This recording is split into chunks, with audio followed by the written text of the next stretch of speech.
Прийшли окупанти до нас в Україну, форма новенька, воєнні машини та трохи поплавився їх інвентар. Байрактар, Байрактар. Російські танкісти сховались в кущі, щоб лаптем посьорбати довбані щі, та трохи у чах перегрівся навар. Байрактар, Байрактар.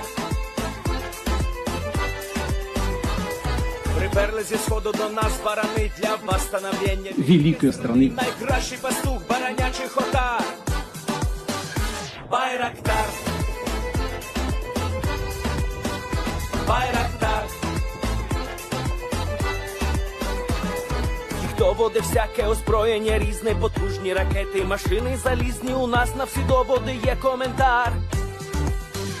Байрактар,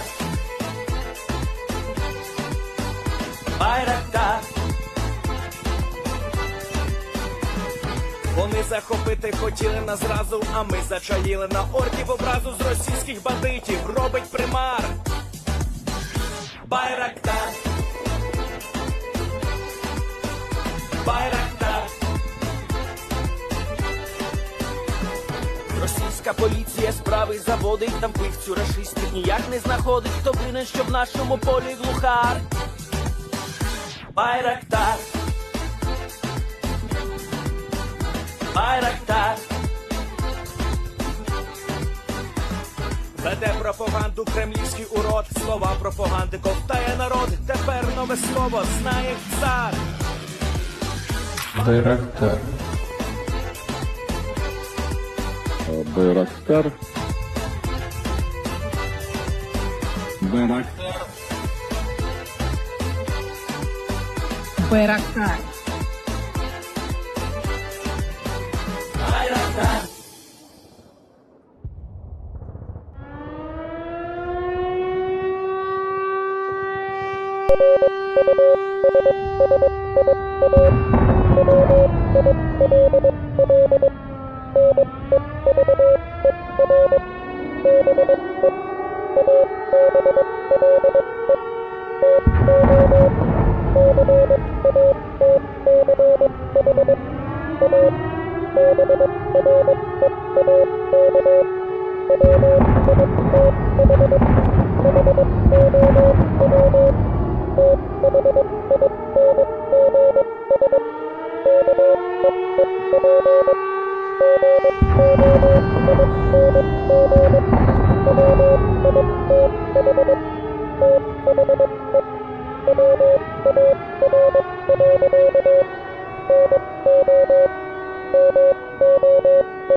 Yes. The Leaf Spring Army sends its regards.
Hello, everyone. I'm the Enforcer, and I'm accompanied by Enforcer Matt.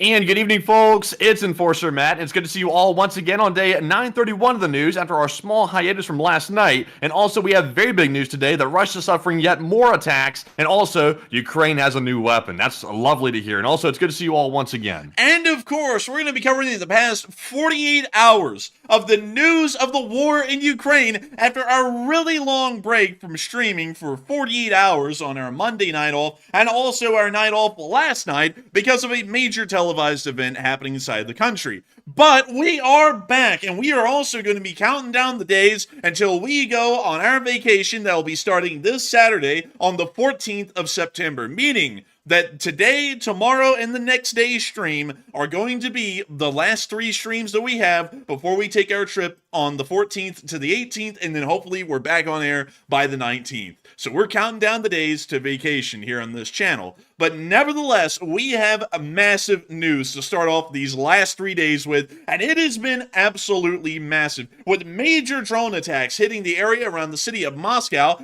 started, of course, by the Ukrainian armed forces and hitting a large amount of targets, and also indirectly hitting some non-targets around the city. It appears that a decent amount of damage has been caused to the city of Moscow over just the past 48 hours. Not only that, we've also been able to hear of a Su-30, a very high-end and very expensive fighter aircraft for the Russian Federation, getting shot down or lost over the area of the Black Sea west of the Crimean Peninsula. We were also able to hear of major activities within the area of the Kursk Oblast, as we heard that the Russians started a counterattack south of the Reka Seym, immediately failed the counterattack, and are now having their bridges blown up. I guess that's what happens when you burn all your bridges. But we were also able to hear of more action happening in the area as the Ukrainians have continued to hammer the Russians in this area, and also the Russians have now completely closed the Kursk nuclear power plant to to any kind of through traffic due to the fear of Ukrainian special forces teams being able to infiltrate the area and conduct some form of sabotage. Not only that, but we've also been able to get major news from inside of Ukraine as well, as the Pokrovsk offensive is still grinded on into another several days, with the Russian armed forces making almost little to no progress whatsoever, the defensive line holding fairly strongly, and a decent amount of casualties still are being inflicted in heavy numbers on the Russians within this front, appearing to show that the Russians may not be able to make an advance in this area beyond this point, well into the foreseeable future. We have also been able to get news from the northern area of Pokrovsk, showing that the Ukrainians are continuing to inflict casualties on Russian forces in this area, although the front line has largely been inactive and the Russians have not been able to make any advances, and neither have the Ukrainians, largely creating a stalemate in the area north of Pokrovsk. Meanwhile, the Ukrainians still are working on their primary logistical objectives here in the south, striking Russian supply depots within the city of Mariupol, and also striking Russian supply trucks and vehicles, as well as artillery, around the area of the Zaporizhia front close to the Surovikin line. And lastly, we did get to hear of a little bit of action happening in the Kherson region, as anti-air defense in this area was active overnight, shooting down Russian drones that were penetrating the airspace, and we also got to see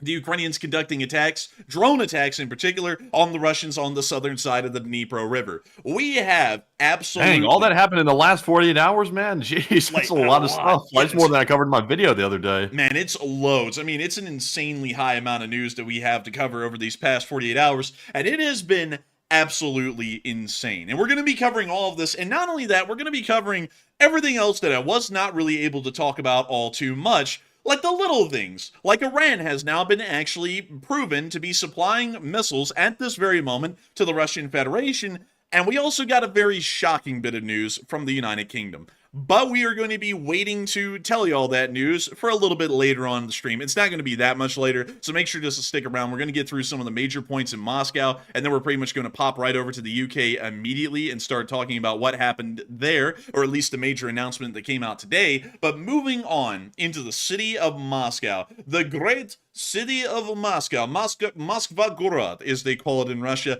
It is the city that is the heart of the Russian Federation. 11 million people, 10% of the entire population of the Russian Federation, lives within the confines of the city of Moscow. It is the most strategically important city in the Russian Federation. It is governmentally the most important city in the Russian Federation, and it is economically the most important city in the Russian Federation.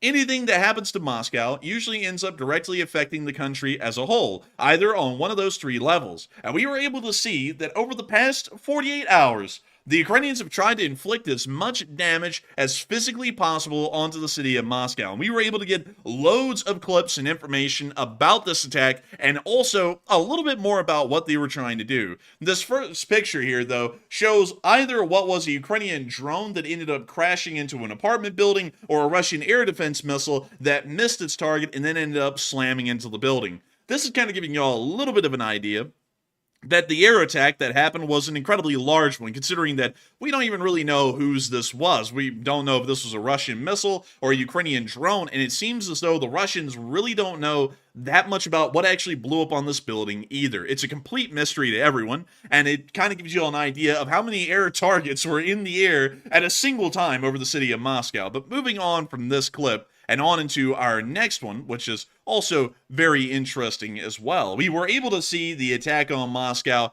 in a more so fleshed out way, with some videos showing us some of the explosions and fires that resulted from either errant air missiles fired by the Russians in the Moscow air defense perimeter that missed our targets and then ended up slamming into buildings, or drones that had been hit and ended up running into buildings, or drones that just ended up veering off and slamming into a building. So here's our first clip showing one of the drone explosions that happened within Moscow. Dang.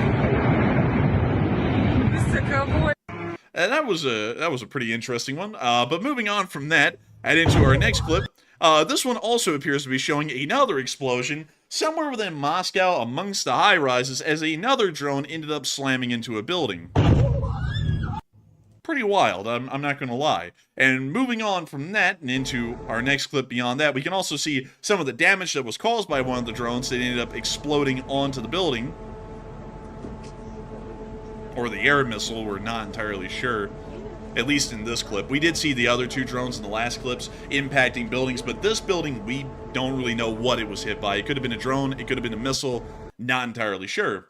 But moving on. Also, Enforcer, I'm not sure if you already covered it or mentioned it or not, but I saw some rumors running around that maybe the Russian electronic warfare equipment might have interfered with the flight path of those drones. I wasn't able to get concrete confirmation of that, but there were rumors floating around from Ukrainian sources of that. Do you know for a fact, were these the intended targets of the drones, or do you think that was maybe thrown off course by the Russians? We don't entirely know for sure, because the thing is that the Ukrainians are claiming that we're not really getting a lot of confirmation about their actual targets, or if there were any kind of electronic warfare systems that were active in Russia. Historically, Russian electronic warfare systems have been fairly inadequate in their job of being an electronic warfare system, so it's possible that there could have been some interference, but at the same time, it's also likely that these drones just ended up getting veered off course one way or the other, or ended up accidentally or maybe even deliberately flying into the buildings. We're not entirely sure, but we'll try and get some more information as we go. But right now, all we have are rumors to go off of as to why these drones ended up flying into the buildings, and believe me, there's about 9 different rumors circling at the moment about why. Everything from it was completely accidental and it was electronic warfare jamming that led them to slam into the buildings, and then on the very other extreme, the Ukrainians flew them into the buildings deliberately.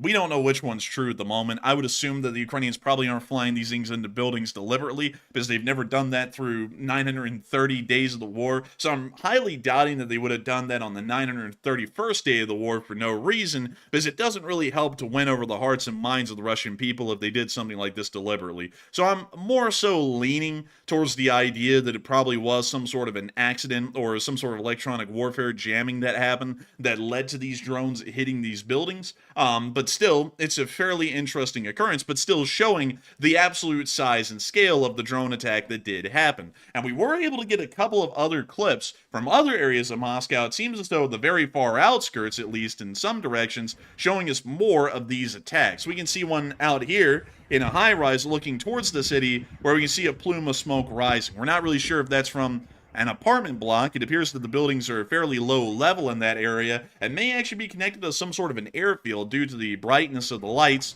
the floodlights specifically, that are surrounding the facility.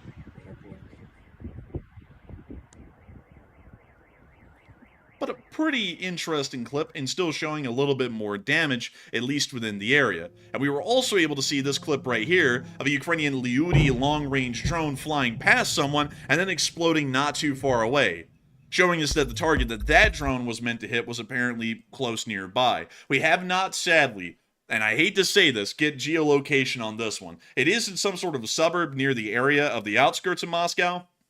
I'm assuming it's most likely within the Lyubertsy area on the southeast side of the city, but we have not been able to confirm that yet, and we have not been able to tell what target this thing exactly hit and the kind of damage that it caused. But it's still very good to know that the Ukrainians were able to successfully breach the Moscow air defense perimeter, but this is giving us another bit of vital analysis at this point that we have not really had access to over the course of the war, because no major attacks of this scale had happened on Moscow yet. Many people have been saying that the Moscow air defense perimeter is the only formidable one in the country, or that it's much more armored and much more armed than any other kind of an air defense perimeter that we've seen anywhere else in Russia and anywhere within occupied Ukraine. And we still have reason to believe that that is true. But one thing that is starting to surface now is that with a few drones, a few dozen of them, it appears that the Moscow air defense perimeter can still be overrun, and that the drones actually can fly into the metropolitan area and start hitting targets within that area. We don't really know how many air defense systems and how many interceptors the Russians have available to their surrounding air defense garrisons to be able to create the defense perimeter around the city of Moscow. But we are actually assuming that it may be somewhat low. There may be only a pansier for every several miles or every dozen miles around the outside of the perimeter, meaning that in any single area there is maybe 12 interceptor missiles that are available, and maybe at a stretch, if they were incredibly close to these Pantsirs, 4 anti-aircraft guns at their disposal. Beyond that, we assume that the Moscow air defense perimeter is still lightly equipped and lightly armed for the kind of challenges that it's starting to face from Ukrainian drone attacks, and the Russians will have to be faced with the dilemma of drawing preciously needed air defense systems from the front inside of Ukraine and inside of Kursk and back towards Moscow to further fortify their air defense perimeter, or they will have to allow these attacks to continue and either lean heavily on ground-based air interception, literally with just machine guns and small arms, or they will have to conduct electronic warfare, or there's another alternative where they could start to do what Ukraine has begun inside of the front line, which is to use other drones in an anti-drone warfare role, although we think that's highly unlikely at this point because the Russians are still not winning in the drone numbers game on the front lines, and they're still trying to equalize that fight at the moment. So we are assuming that the Russians may actually ignore the situation and allow for these attacks to continue to build up against the Moscow air defense perimeter, continue to overrun the limited air defense that they have in this area at the expense of the Russians living in Moscow, and also at the expense of industrial military targets that will also get hit as well. And we were also able to hear another bombshell that might make everything even more difficult for the Russians very soon. Foreign operating services on the internet will cease function inside of Russia incredibly soon. This was probably even bigger news that came out today. According to the Department of Treasury, here is the statement that was put out today. Department of the Treasury, Washington, D.C., Office of Foreign Assets Control, determination pursuant to Section 1A2 of Executive Order 14071, prohibition on certain information technology and software services. Pursuant to Section 1 and 1B and 5 of Executive Order 14071, on April 6 of 2022, prohibiting new investment in and certain services to the Russian Federation in response to continued Russian Federation aggression, and 31 CFR, and in consultation with the Department of State, I hereby determine that prohibitions on these sections shall apply to the following categories of services: information technology, IT consultancy and design services, and IT support services in cloud-based services for the following categories of software: enterprise management software and design and manufacturing software, collectively covered software. As a result, the following activities are prohibited, except to the extent provided by law or unless licensed or authorized by the Office of Foreign Assets Control: the exportation, re-exportation, sale, or supply, directly or indirectly, from the United States or by a United States person, wherever located, of IT consultancy and design services, or of IT support services or cloud-based services, or covered software to any person located in the Russian Federation.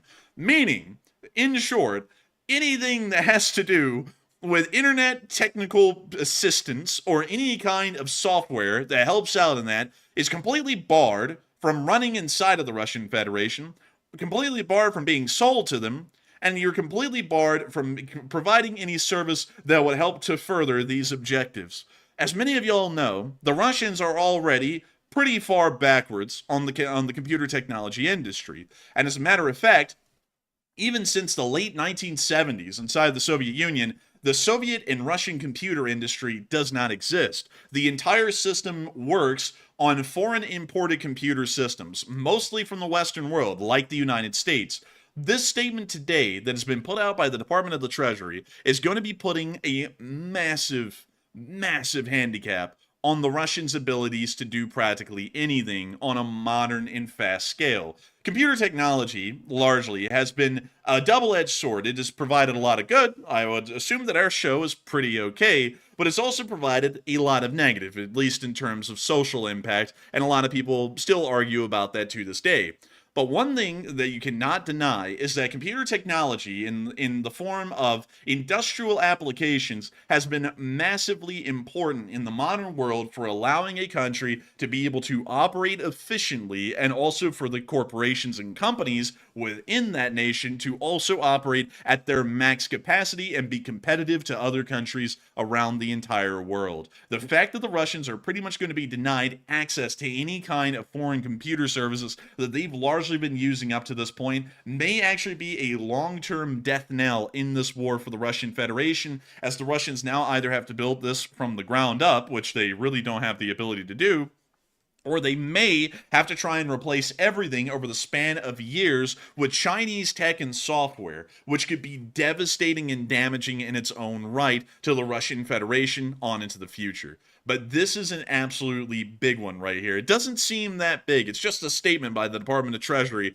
but the actual implications of this across the board for the rest of time is going to be a really big thing for the Russians. It was a massive thing in the late Soviet Union, because back in the day, the Soviets really had no option to mass import westernized computers, like from IBM at the time, which was the leading computer manufacturer here in the United States. They had to largely smuggle those in from third-party countries, and even then, they didn't have enough of them to actually make an impact. And that's why economic decline in the Soviet Union started to really catch on in the last 2 decades, the 1970s and the 80s, is because the Russians, technologically and information-wise, were not able to keep up with the West, and they were not able to keep up with the information sharing and computational abilities that computers provided through the simple kind of a paper system that they've been working on up to that point. And that's also why we started to see that economic backslide and decay started to occur in the Soviet Union, is because, simply put, they were becoming highly uncompetitive with the West because of the massive gap and failure that they had within their computer's technology sphere.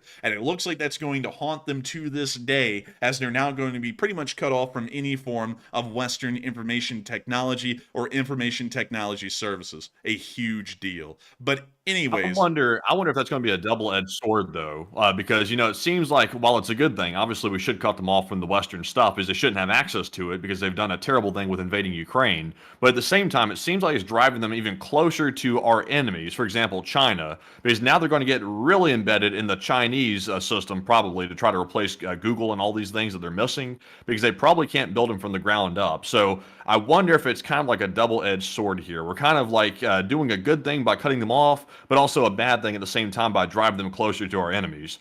oh, it might be a double-edged sword, possibly, but we do have to remember that the computer technology that the Russians use is mostly Western provided from companies like IBM and Intel. Those are usually the two big main providers of computer technologies to Russia. So even if it does turn them towards the Chinese, the Chinese aren't really going to be getting that big of a benefit out of it, because the Russian economy is incredibly small still, although, they're being cut out and they're having to replace. It's not really that big of a growth for the Chinese. And not only that, the Russians now will have billions of dollars, maybe even tens of billions of dollars, or hell, even dozens of billions of dollars of useless computer systems that they really can't operate or use because it's not really connected to the rest of the outside world, and they really can't maintain them and upkeep them beyond the next few years. So it's going to demand that a race be done and a massive expenditure be conducted for the Russians to replace most of their computer systems with something somewhat comparable from China. Although, the Chinese and their reliability of computer systems is a little questionable, and the malware that comes in them is also usually questionable. Oh, yeah.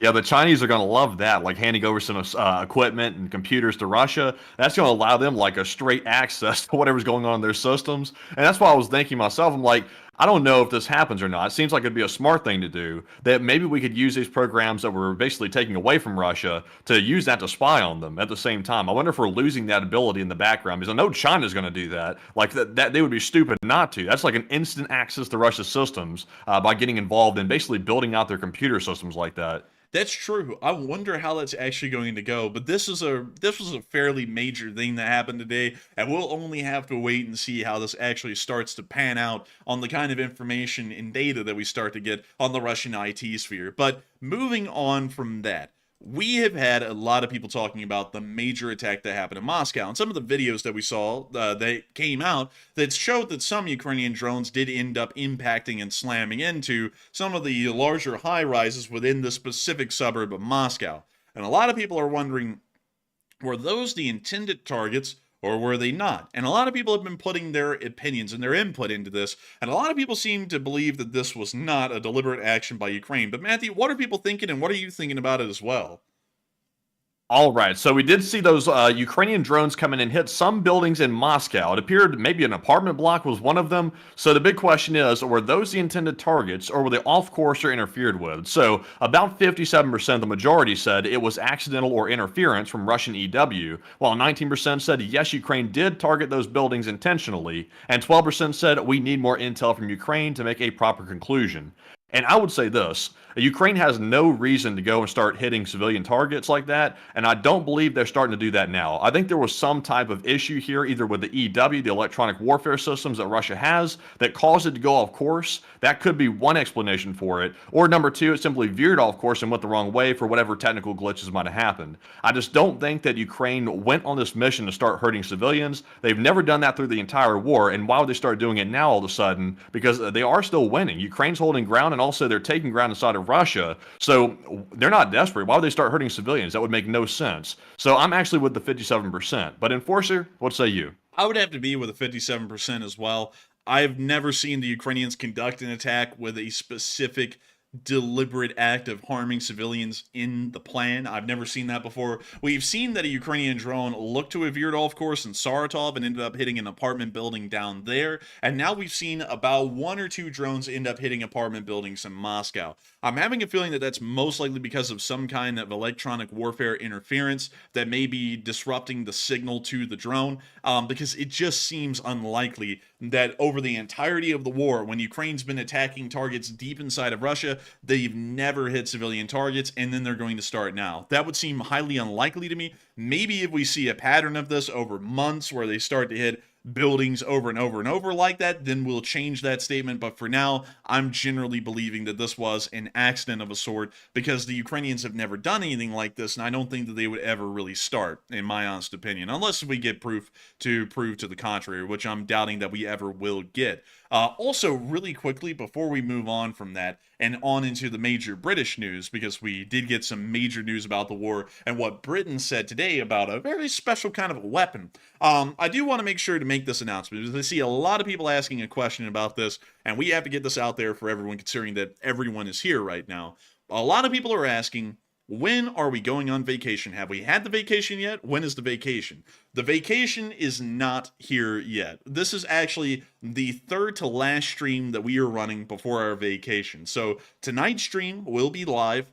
Tomorrow night's stream will be live. And the stream after that will be live. But starting on Saturday, our local time, which is Central Time, or what we usually work the stream off of, which is Eastern Standard Time here in America, from the 14th of September, Eastern Standard Time, which means that the Australians and everyone else in the world, I believe at that point, y'all will be on the 15th. So but keeping this simplified, on working off of Eastern Time completely, from the 14th of September to the 18th of September, we are not going to be running live streams. That means we will not have a Saturday night stream, a Sunday night stream. That also means we will not have a Sunday night fundraiser this week. We will also not have a Tuesday and a Wednesday night stream. Of course, the Monday night stream never happens anyways, because we're always off that day, so that's how that kind of works. But we will be off those days. We will be back on the 19th, and what we are planning and what we are hoping is that we will be able to get right back to where we are right here and run a stream on the 19th. We are not entirely sure if that will be possible.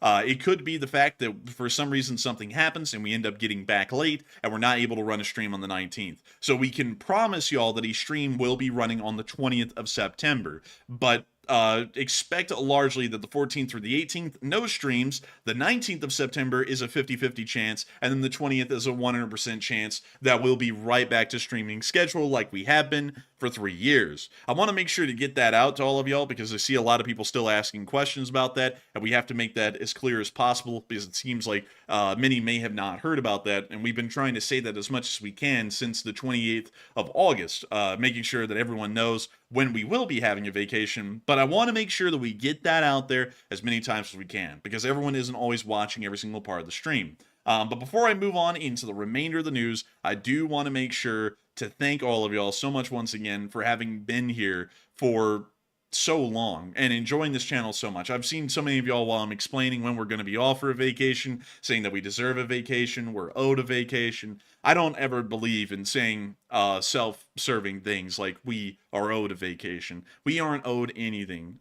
We love running this channel. This isn't something that we do where y'all owe us something. We owe y'all everything. Y'all could go and watch any channel out there and get y'all's news from absolutely anyone. But for some reason, y'all come and choose to listen to the news here on this channel. And I've got to thank y'all so much for giving us the ability and the option, well, really the chance, to be able to tell every single one of y'all the news for about 930 days up to this point. I actually feel really bad taking a vacation because while all of y'all want us to take one, I feel like we owe y'all everything, and I feel like we should always be dedicated to getting y'all the news as up to date as possible and without fail on time every day. But I do thank everyone so much for their kindness and their kind words as well, and really appreciating what we've done. It means a lot to us, and we will of course make sure to tell y'all exactly every single little thing that we did on this vacation when we come back. We can't share anything up to that point because we largely have a whole bunch of very weird people out there, not on this channel, they're elsewhere, but they will make sure to try and ruin anything that they can. So we can't tell y'all any details or updates up to that point, but once we come back, we will be making sure to share that with each and every one of y'all and let y'all know what we did. But still, a huge... But I can say that if something major does happen on the vacation, I do have my mobile studio with me, so we will make a short war video if something big does happen. If there's big news that comes out from Ukraine or some other region of the world, I will stop what I'm doing to make the video because we're not going to miss a big news event, even if we're on vacation. I will take a moment to make the video. If it takes a few hours, I'll do it. So we're not going to miss anything, but there won't be the usual streams going on at the same time. And so with that, I hope we were able to address that well because I saw a lot of questions about that. I want to make sure to try and clear them up as best we can. But with that, it is time for us to move on over to the UK because today I'm going to give y'all news that's going to floor y'all.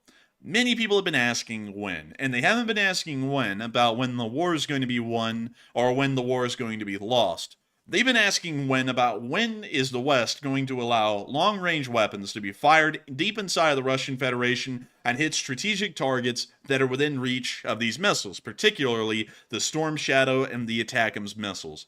And a lot of people have been wondering when that will be. It looks like it may have been never. And here on this channel, we largely started to float a theory, because a lot of people said, do you think that the United States is going to authorize the use of their long-range weapons inside of Russia? And we largely said no, or at least they won't be the first. We said on this channel, I want to remind everyone of what was said on this channel because it ended up being exactly true.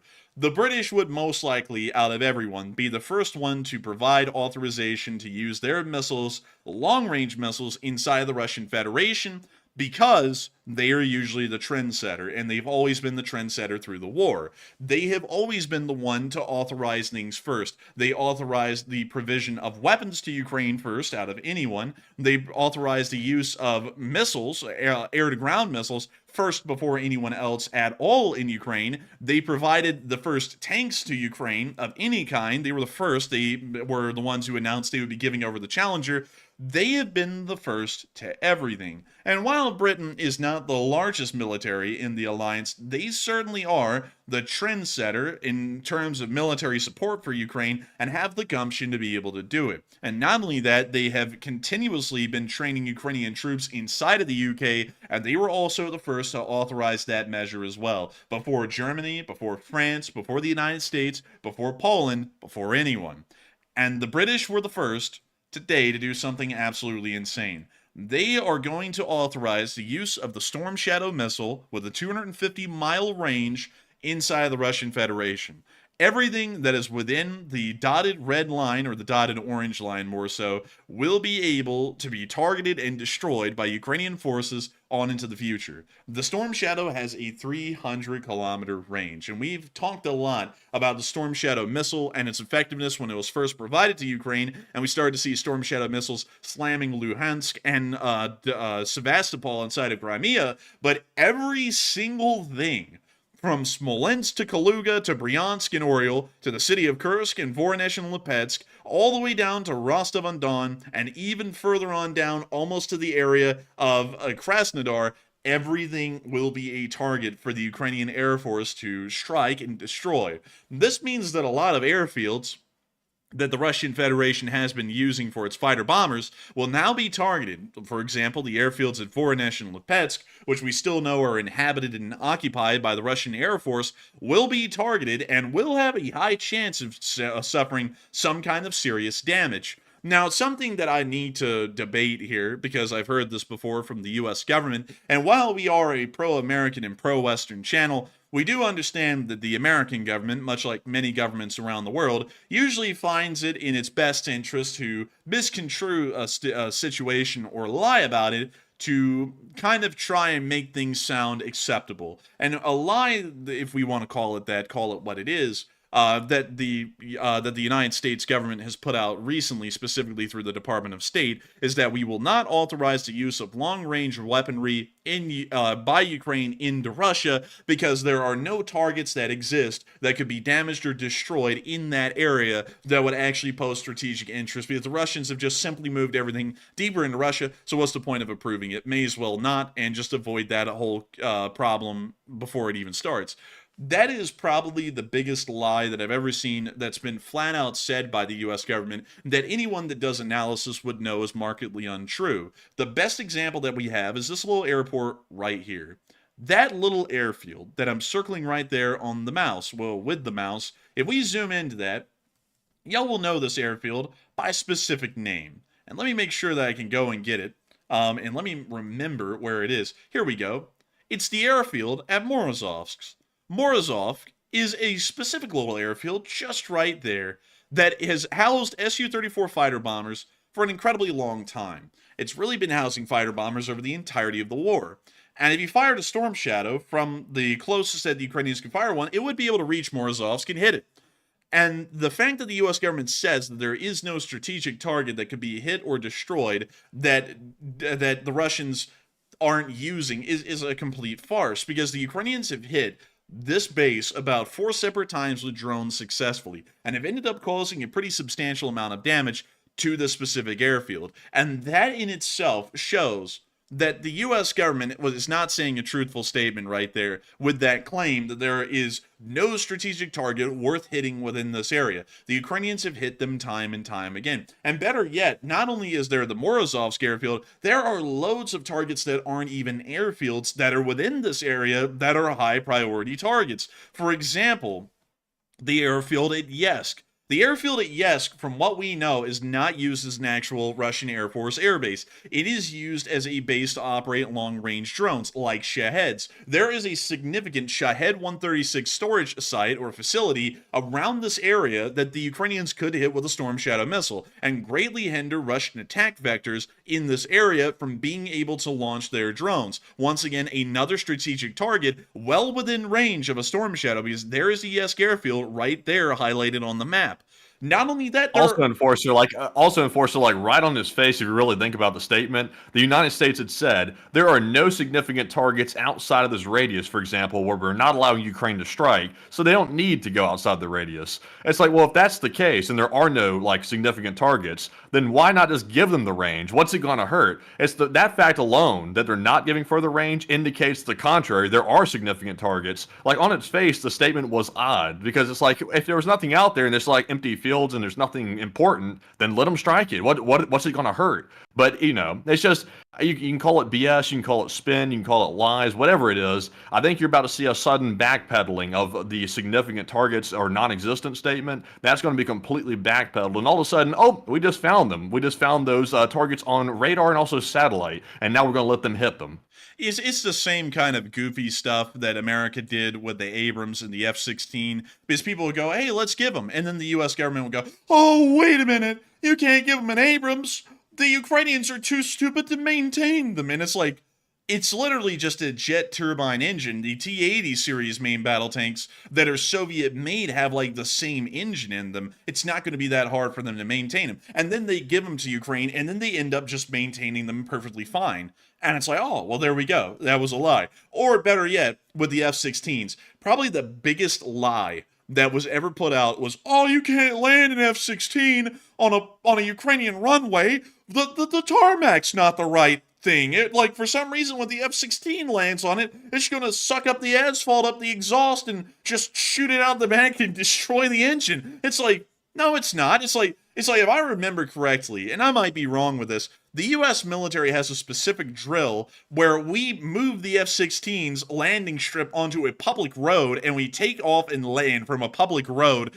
to make sure that we could do that in wartime if airfields were bombed. If I remember correctly, that is a kind of exercise that is done by multiple countries around the world, not just America, with the F-16 that would completely disprove the claim. Because if Ukrainian runways are worse than a U.S. public road, and many of y'all have ridden on a U.S. public road, that would make absolutely no damn sense at all. So, once again, it seems like the U.S. government has done the same thing with the ATACMS long-range variants, and they're trying to come up with a reason not to authorize. But we are starting to hear that the United States is considering the authorization to use the ATACMS in a long-range form. Now, of course, a complete 180. We haven't seen it happen yet, but we are hearing from government insider sources that it may happen really soon, and a lot of people are putting in their input on will the U.S. start to lift their restrictions now that Britain is once again setting the trend and really leading by example. And it seems like a lot of people have a great deal of optimism that the United States will actually approve the use of missiles long range inside of Ukraine. So, Matthew, what are people thinking about that, and what are you thinking about it as well?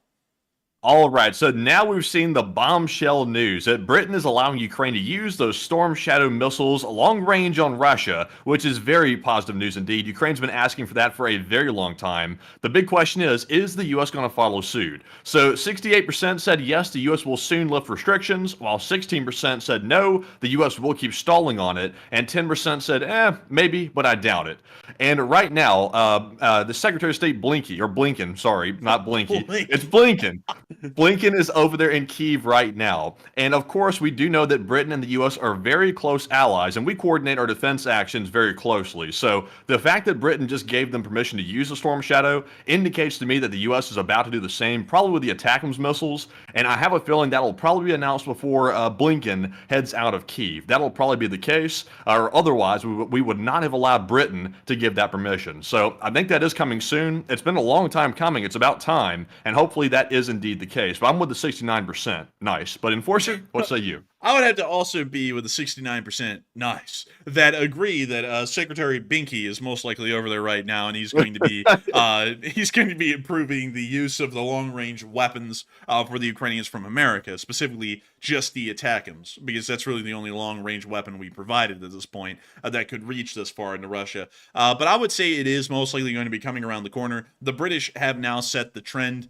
and it's just at this point historical truth that once Britain sets the trend, America usually follows suit as well with that kind of specific military support. One thing that's interesting, though, one thing that I actually have to disagree, Matthew, is that America probably didn't give Britain the authorization to do something like this, because Britain has in the past done things that America really didn't want them to do. Like at the beginning of the war, when the United States was kind of waffling about even giving military support to Ukraine, Britain was already starting to send some of their stuff to Ukraine, like the In-Law, which is their version of the Javelin, well before the Javelin ever even arrived. So I would actually say, I think Britain really does kind of set itself apart and do its own thing here, which is a good thing for Ukraine, but I'm going to have to say, that's not a good thing for the West. And I know a lot of people are going to be like, what do you mean? Like, that's a great thing, right?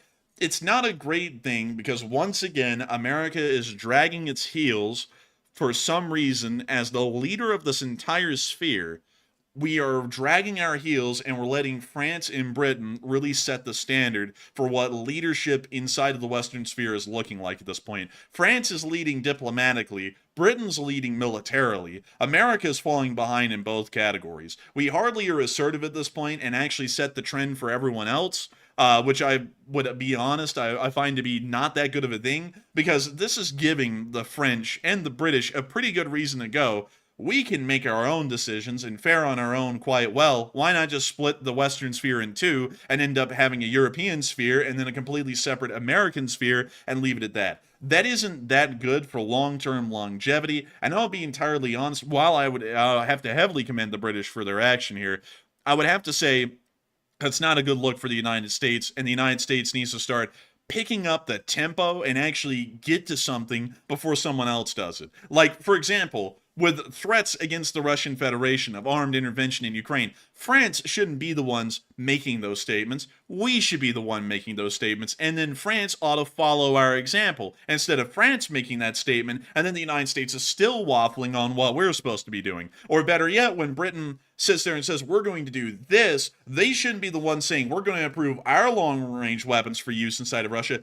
We should be the one to say we're going to provide our long-range weapons for use inside of Russia, and then everyone else follows suit. That once again sets us as the leader of the sphere and ensures that the sphere remains cohesive because everyone has trust that the United States, the big boy of the group, will be the one being the big boy and leading everyone to where they need to be. That's what I would agree with you. I would agree with you on that. That projecting leadership is very important. I've said that as well. That we need to project leadership. For example, France is trying to do that right now. They're doing an okay job of it, but they're not quite there, in my opinion, to actually take the reins. But they're vying for the reins, but they're not quite there. But the big catch is not only projecting strength is important and also leadership, but also it comes down to basically money.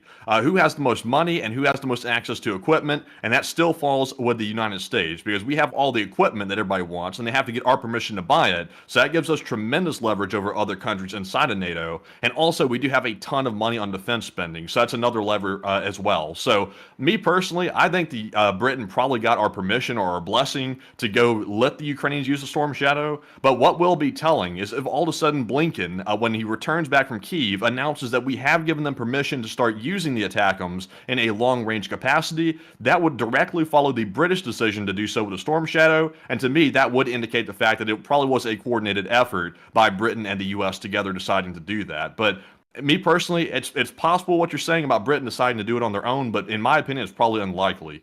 maybe so. I mean, we don't really know for sure what they're doing behind closed doors, so that's a pretty good point. But I see some people in the chat actually, Matthew. I'm seeing some people saying something like, this sounds like it's getting political. And let me make sure to clear the water on that. This isn't getting political at all. And let me make sure to lay out the rule here, because some people don't know how our no politics rule works on this channel. And this is largely the Codex Astartes of how this channel works. This is the no politics rule. Everything before 1960 is fair game. You can talk about anything that happened before 1960, and it largely falls within a historic context at that point instead of modern politics. Anything beyond 1960, meaning from 1960 up to the present day, is off limits. This is considered modern day politics, so we don't talk about that. I can also speak about the American, or really any foreign political structure, as long as I equally support or equally condemn both sides simultaneously. If I openly support one side or the other, I end up breaking the no politics rule as it exists here on this channel. So I can openly critique and openly support the government as long as it is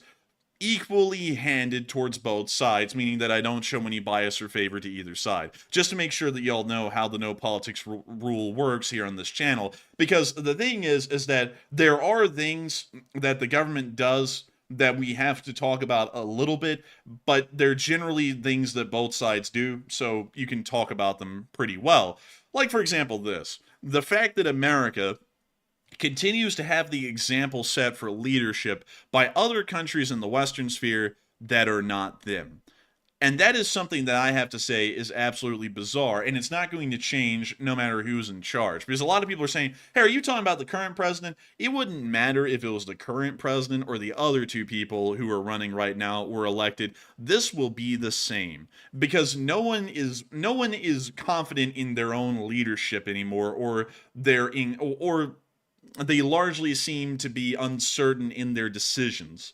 And so you never see active forward decisions being made. It's more so, let us waffle around and kind of beat around the bush until someone else does something, and then we might follow their example, which is a really bad way of doing things. It's a terrible way of doing things, because what I've been hearing recently from the US government is that we're strong, we're assertive, and another side is saying we're not strong and we're not assertive, but if I'm in charge, we're going to be strong and assertive. And the one that's not in charge right now is pretty much advocating for what the current group in charge is doing, and the current group in charge is completely, honestly, in my opinion, not saying how it's really going, because they say we're respected, but I see drones exploding inside of Latvia, Poland, and Romania just about daily at this point, and we're not doing anything to allow these countries to protect their skies.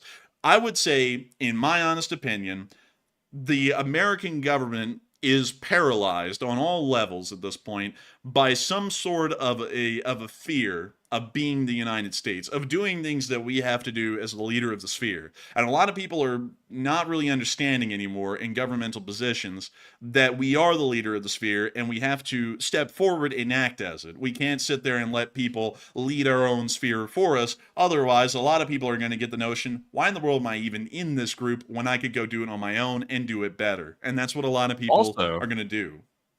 Also, I saw someone in the chat a minute ago. They said, why should the United States even be the leader of NATO? And I'm not trying to go on a whole rant about that because that's a huge topic. But generally speaking, I would say the U.S. should remain the leader of NATO because, for one thing, we develop a ton of weapons. Everybody wants our weapons, and they come from the United States. So that's a huge deal. Also, honestly, it comes down to pretty simplistic. We have the biggest guns, and we have the biggest defense spending in the world, and the largest military as well, generally speaking. So for that fact alone, when something goes wrong anywhere in Europe or around the world, who do people turn to? They turn to the United States immediately. And most of the time, we're happy to pick up the tab and start helping everybody out because we're the leader of the sphere per se. And that's what the leader should do. So that's why we should basically have it. We have the money. We have maybe the leadership. It will, it'll sort itself out eventually and stuff like that. But we do have various things. But that's why we do need to project that leadership because that's currently what is sort of lacking in NATO right now. And we simply need to reinstate that. And then we'll be all good to go, smooth sailing with NATO once again. But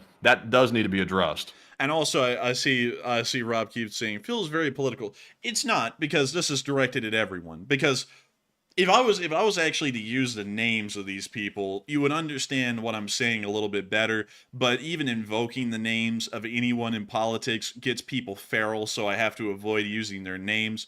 But the current group that is in charge right now is just paralyzed to do anything. We can't support Israel in the Middle East because God forbid that turns into something. So let anyone do whatever they want. We just have to end it. No matter what, we will go to appeasement to end what's going on in the Middle East. And inside of Ukraine, we will support them, but it's almost reluctantly. Other people have to pretty much drag us by the leash to get us to do anything in Ukraine. Britain has to go, oh, I'm going to approve Storm Shadows. And then a week later we go, oh, I do too. We're still leading the sphere. It's we can't do that. And then the other group that isn't in charge right now, that is trying to get elected, they're going, we're disrespected all around the world, but if I get in charge, we're going to be respected by appeasing the Russians and really just ending the war in Ukraine any way we can, and probably trying to come up with some sort of form of a peaceful resolution or a peace treaty or a peace agreement in the Middle East with Iran and the Iranian proxies. And then also to largely both sides don't even cover what's going on with Taiwan and China. Everyone's just praying that doesn't happen on their watch, so that way they don't have to be the ones to start appeasing them, because I'm sure that's the direction everyone would take there. It's not a good look. It's not a good look at all across the board. And a lot of people don't get that, because I sit here and say, on both levels, it's not looking that good. And then people get offended because that includes their group, and they go, oh, this sounds political. It's not. This is the way that the American political world works across the board. It's not one side or the other, it's both sides. Both sides want to act like they work from a position of strength, but every single action that we cover on this channel shows a position of weakness. And it shows a position of weakness from what the other side is saying. That is not the way that this republic is supposed to work. Since the end of World War II, we have been the leader of the Western world. We have been the leaders of the nations that fight against evil, against authoritarianism, the Soviet Union, the Communist Chinese. This country should not be backing down to thugs, and it should not be so scared to lead the reins in this righteous fight against thuggery and authoritarianism around the world that we have to have minor members of the sphere stepping forward and doing it for us. That is not a good position to be in. America should show the British and the French that they stay rest assured that the United States will fulfill its duties as the defender of this sphere, that we will continue to push the fight to the Russians and the Chinese and remind them that the Western world will not give up the liberties and the freedoms that we appreciate and the prosperity we live in every single day without a fight. That should be the kind of message that everyone's willing to give, because that's not just a Western message, that is an American message, and one that everyone should generally adhere to and believe in when operating in the U.S. government, or any government for that matter. And And so also, regardless of who's in charge, whatever political party or whatever, just in general, like who would be against the fact that we have a strong leadership in NATO? I don't think anybody's against that. So whoever's in charge, like I'm just saying, just advocating for this across the board, like the enforcer's saying, we simply need to have good structure in NATO, and it will be good to go. It has nothing to do with like who's right or who's wrong in what political party or another. It's just common sense. We should have that because that creates structure, it creates respect, and that creates a strong NATO alliance, which is what we need to fight the real threat, which is these foreign countries like Russia and China. That's the real threat, people, not the stuff over here, the little piddly stuff. The real threat is the people trying to actually kill us. And that is entirely true. This nation's only enemies lie outside of this country. There is no such thing as one side or the other in the United States of America being the true enemy of the people. Everyone in this country, regardless whether you want to believe it or not, is largely thinking that they're pursuing the best interests of this country. And largely they are. If you actually sift through all of the extremism that's going on these days, largely everyone is doing what they would think would benefit the nation. But the Russians and the Chinese have stepped in and have completely toxified this sphere and made it overly violent, and have brainwashed pretty much the entire political populace of all sides to believe that their true enemies do not lie abroad inside the Russian Federation and the People's Republic of China. They have been told that the enemies are the people that politically disagree with them on both sides. That is not a good thing to do, and that is not a good thing to continue to fuel. If I was the president of this United States at this time and day, I would be doing this. I would have been the one to approve the ATACMS to be used inside of Russia, and I would have done that several months ago. I would also be building up armed forces along the border of Poland, because if the Russians ever think that they're going to try and bully the Polish by landing a drone here and there that blows up in their borders, they're going to be sorely mistaken. The Romanians would have all of the rights and responsibilities required to be able to shoot down Russian drones that violate their airspace. We would be encouraging them to do such actions, because the violation of NATO sovereignty is a sacred right. It is a sacred right for NATO countries to be able to defend their skies, because that's what the entire defensive alliance stands for, is the defense of their sovereign borders, their sovereign skies, and their sovereign waters amongst the territories of their nations. That is something that should be supported by America. We would be inside the Middle East right now making sure to dismantle any proxies that we find, and we would be pressuring the Iranians until they had to give up support for their proxies and call them off, otherwise they'll be facing certain destruction within this region. I would also be making sure to remind the Chinese that while the United States has an official policy of one China, two systems currently, we are fairly adamant on the second system, the Taiwanese system, remaining in place, and the erosion of democracy will not be allowed within the Strait of Taiwan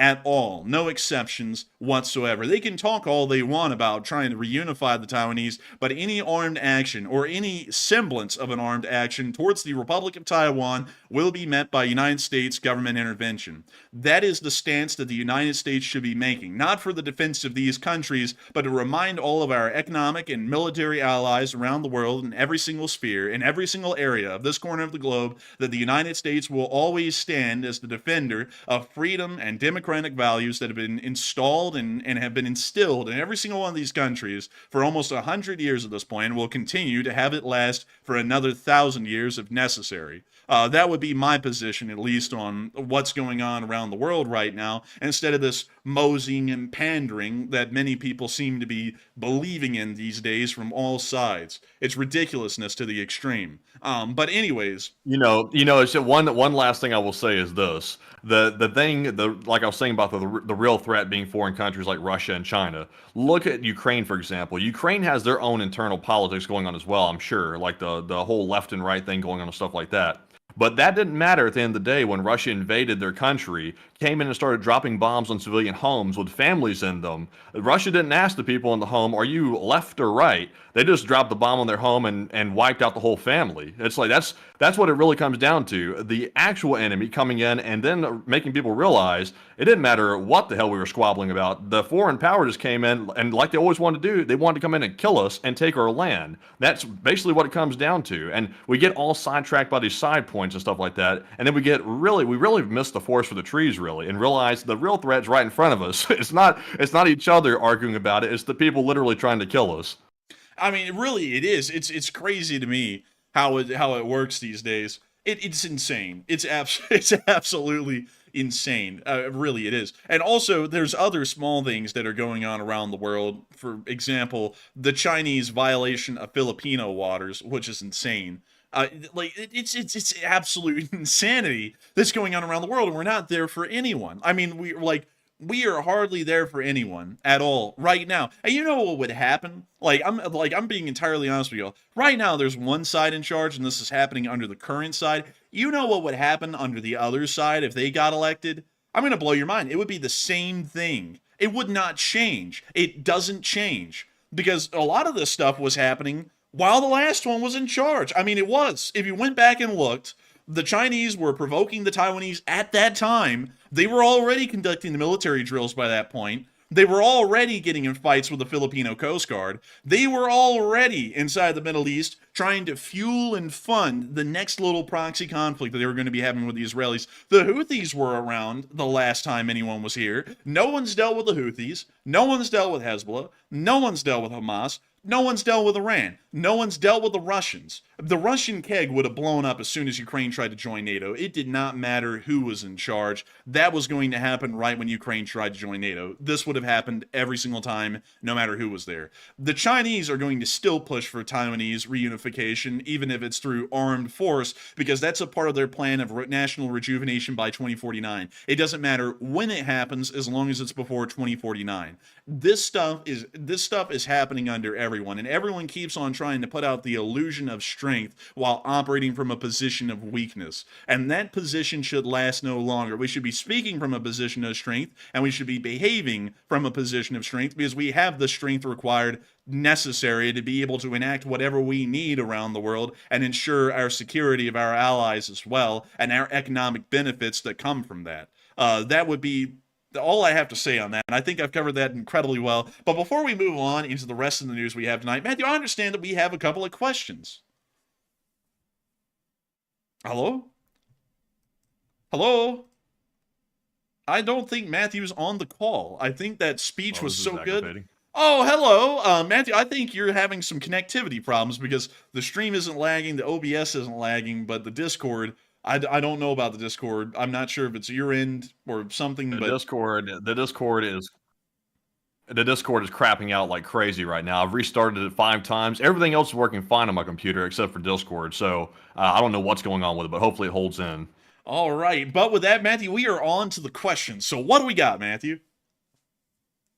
Okay, so jumping into our Super Chat segment here, we have our first one, which is a massive $200 donation from BC Skyman, the channel legend, and thank you very much, BC, for that very generous support, as always. He said, we thank you for your hard work and have an awesome vacation, and Yuri is in Ukraine right now delivering the bandages and the LSA flag. And I'm glad to hear that, by the way. He said, also, we appreciate everyone that helped us with the trip, and Slava Ukraine. I cannot wait to see the pictures coming back from that, by the way, because Yuri was taking those bandages over. I think BC got a ton of bandages from we sent some over, and also the audience did as well. And of course, they're taking the LSA flag as well. So I can't wait to see that, BC. I'm very glad to hear it. And also, thank you very much for that support. But Enforcer, what say you? And I got to say, thank you for that massive support, BC Scammon. That is huge. And I got to thank you so much for letting us know that Yuri is in Ukraine right now and delivering the bandages, and the flag of the Lee Spring Army, the beautiful white and gold banner, finally will arrive to the Ukrainian armed forces. And I cannot wait to see that over there in Ukraine. That is going to be so cool. And not only that, the bandages,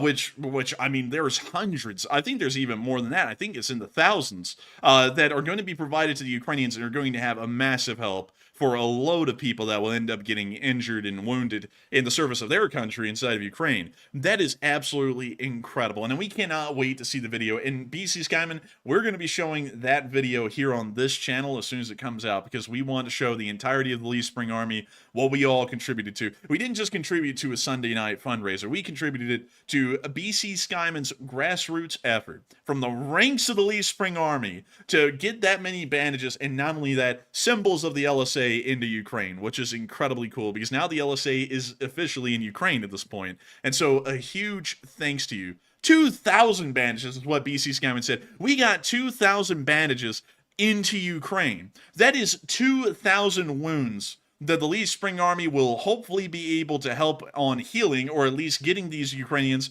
to a place where they can actually heal the wounds. That is incredible right there. That is almost an entire Ukrainian brigade's worth of medical aid that was just provided by the Lee Spring Army. That is insane. And I got to thank you so much, BC Skyman, and also Yuri, for being a part of this amazing effort, and once again showing why the Lee Spring Army truly is one of the greatest organizations on the entirety of the internet. Put an LSA in the chat if you would agree with that. And also, thank you so much, on a second note, BC Skyman, for supporting this channel massively tonight and wishing us well on the vacation. The vacation is going to be something incredibly fun. We have been looking forward to it so much for the past few weeks. We cannot wait to get to it, but I also am going to miss every single one of y'all while we're on that vacation because yes, we are getting worn out and we are getting tired, and it would be nice to have a little break. But we always owe y'all every single bit of our efforts, every single bit of the work that we can give. We owe it to y'all in providing y'all with the news that we've been doing for 930 days.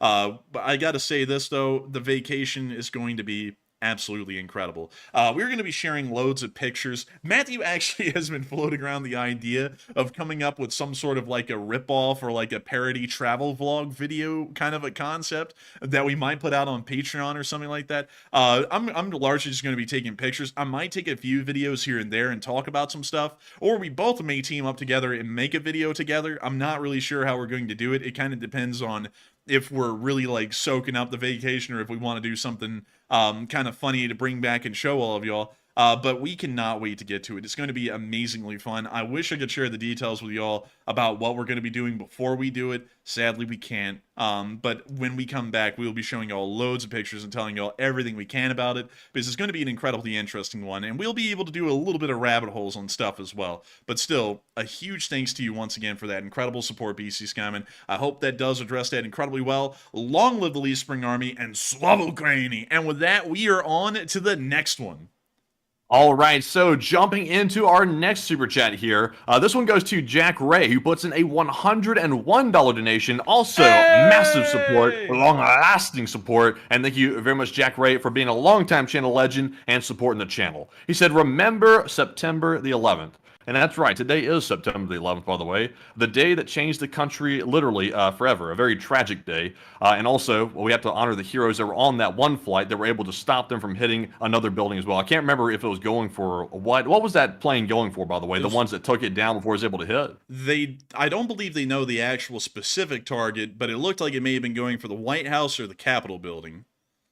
Yeah, so that would have been terrible, whatever it would have hit. Either one of those would have been bad. So luckily those people were able to be heroes and stop the people from taking the plane and hitting that target. But just a terrible day all the way around. But Enforcer, what say you? And that was an incredibly horrendous day, September 11th. I actually was not alive at that point. I was going to be born a couple of months later in February of the next year after 9/11 happened, but it was an absolutely unfortunate thing. And the 9/11 Memorial and Museum serves as a reminder of the massive area that these towers existed in, and not only that, the much smaller park than the massive impact this attack had on this nation. The nation was completely changed from this point forward from this attack, much like it came from the ashes of Pearl Harbor, a completely different nation than it had started in 1941. 9/11, not really Pearl Harbor. Pearl Harbor was more so the Greatest Generation's version of 9/11. But for many people, 9/11 is one of the most defining moments in this nation's history, and an absolute tragedy that happened because of an attack by proxy forces across the seas that attacked America back then. And America at the time decided that it would be a responsible and prudent decision to be able to take the fight to these proxies and try and destroy them where they lie. A kind of a sentiment in a sort of a position that I think many people can appreciate these days, considering that we're almost right back in the same position now. These towers and the basements, the foundations of them that make up these fountains, are a stark reminder of the kind of nation that we have to be, the kind of nation that looks out for our own citizenry and makes sure to try and prevent actions that put our nation's people in harm's way and the nations of people around the world in harm's way, and to continue to be proactive in the fight to try and save or prevent as many deaths as possible by evil forces around the world here in America, and not only that, abroad. But it is something to say that this happened around 23 years ago. That's actually crazy to think, because I'm actually about to be 23 years old. I wasn't born on 9/11. I was actually just born a few months after. But it's crazy to think that these foundations here in New York City, the fountains that exist here, this is the beginning of a completely different nation that came out of those attacks than the ones that existed before. And I got to thank you so much for the support today, Jack Ray, in bringing this up, because it certainly is a day that lives in the minds of many Americans and a lot of people who were alive at the time. Unlike me, you can ask them, where were you on 9/11? And they will remember the exact place and the time that they were told that the attacks were underway and that the entire nation was changing right before their very eyes. But certainly, while a sad day, a very important day to remember in American history, and a very important day to remember the kind of legacy that America should ensure around the world because of these attacks, and the kind of America we should be to prevent further attacks like this happening. Looking abroad for threats from outside rather than from within for the enemies that never really materialize from our own citizenry. But with that, I hope that does address that the best I can. I hope that was a decent little speech about that. I came up with that entire thing on the spot, so I'm not really sure. But with that, thank you so much once again for the massive support, Jack Ray, and helping this channel to keep on running. And with that, we are on to the final question of this segment, and then we're going to be moving back into the news. All right, and this one's going to go to Sinful J, who's also a channel legend, who throws in a $100 donation as well. Massive support tonight, and thank you to Sinful as well for that support. They said, reporting for duty, LSA, and take one from the live chat. Hey, and welcome back, Sinful J, reporting for duty. And I gotta say, thank you so much for the massive support, Sinful J, and helping this channel to keep on running. It is folks like you who help to make this thing possible. I cannot say that enough. And considering that we're on our third to last day of streams before we go on the vacation, I've got to thank you so much for allowing us to get to this point and helping us to keep this thing running all the way up until now. This would be a pretty good moment to once again go into when we will not be on air. Just to remind everyone, in about 3 days' time, this upcoming Saturday, right now, our time, our local time, so everyone adjust your clocks the way you need to. Today is Wednesday in our local time. If it's a different day for you, make sure to adjust your calendar off of this day, because it's Wednesday today, our time, and on Saturday, our time, we will not be running a stream. So from the 14th to the 18th, there will be no live streams running on this channel. On the 19th, there may be a stream. It's a 50-50 chance. On the 20th of September, we will be back and fully in action at 100% full steam, running this channel again 6 days a week until the end of time. But for the next few days after Saturday, well, really after Friday, so you have today, which is Wednesday, tomorrow, and Friday to be able to watch these streams live on air like it is right now. Beyond that, these streams will not run. And we will be on vacation until we come back on the 19th or the 20th.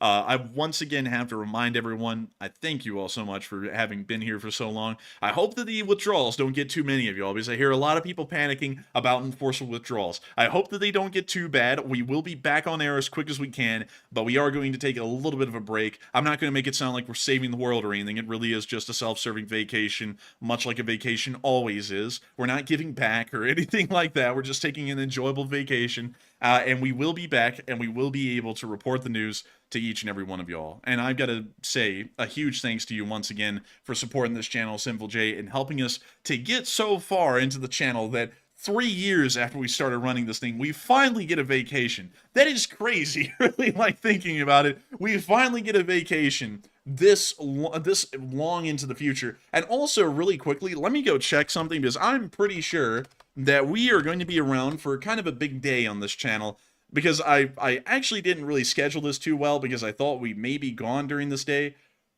Oh, crap. That day already passed. Our channel was founded on September 5th of 2021, so the channel's now over 3 years old, like, already. I completely forgot that the channel's birthday was September 5th. Sorry, everyone. We just did not have a birthday for the channel this year, but it's 3 years old now. Yippee! And for that entire 3 years, we haven't had a vacation. And I got to thank you so much for supporting us and really wanting us to take a vacation. And we, of course, will be back and giving an endless service and dedication to this channel and making sure to report the news for all of y'all until the end of time or until I become president, one or the other. And so with that, Matthew, what do we got for a live chat in honor of Sinful J? All right, so this live chat question here goes to, let's see, goes to Doomsday Games, who says, good evening to you, and how's the Attack'em status really looking? The Attack'em status is, it's all right. It's not that good. We don't really know, because we're hearing insider reports that they're going to authorize the use of the Attack'ems into Russia soon. But we hear stuff like that all the time. I mean, you really got to take that kind of stuff with a grain of salt. Like, we're reporting that to let y'all know, but, you know, it could be a while. Because we always hear that the government says, oh, the Iranians are going to attack in 72 hours, and then 72 hours pass, and nothing happens. Or they say, we're going to give them an Abrams, and then 6 months later, they finally give them an Abrams. So we don't really know. It sounds like it's really close to the authorization being given, but we'll really just have to wait and see with how it goes over the long run. And so with that, I hope that does address that live chat fairly well. And with that, it is time for us to move on from this question segment. Huge shout out to Sinful J, huge shout out to BC Skyman, and a massive shout out to Jack Ray as well for y'all's massive support and helping the channel keep on running. If y'all have thrown in a super chat, we're going to be getting to the rest of them a little bit later tonight. We're going to be making sure to cover the rest of the news, and then we're going to get into the remaining questions that we have for the rest of the night. So with that, we are now moving on into the rest of the news. We got a lot of it. We actually did get to hear that Iran has officially supplied missiles to the Russian Federation, and new sanctions against Iran are being made. According to the U.S. Secretary of State Anthony Blinken, the Iranian ballistic missile deliveries will allow Russian forces to use them for short-range strikes and use their arsenal for targets farther from the front lines. Blinken has also announced sanctions against Iran over arms supplies to Russia. And according to the Times, Russia has received a shipment of more than 200 missiles, which is a somewhat concerning amount. We'll be trying to keep an eye on what kind of sanctions the United States implements and report that news to y'all immediately once we're able to get it, hopefully before we leave on a vacation. Moving on from that, we also got to hear that an Su-30 apparently got shot down over the Black Sea. It was somewhere near the area of Sevastopol. The pilot was presumably lost as well, but pretty interesting here because this thing is largely an air-to-air interceptor, or an air-to-air fighter if you want to call it that. Not really a multi-role in the sense that an F-16 would be, or an F-15E. So it's pretty weird to hear that an Su-30 went down. We don't know if that was from engine failure or any other kind of an incident, but still fairly interesting to see. But moving on from that and into Ukraine itself, we were also able to see that the Ukrainians sent out a special group of divers and sappers to recover a drone from the Dnipro River, sorry. But we can see the Ukrainian dive team getting their gear together, getting into the crib, and going on out there to grab that thing. They always say it's a fun time at sea. I don't know if it's a fun time at the Dnipro River, but there's the Shahed right there, and they're now tying up a tow cable to it.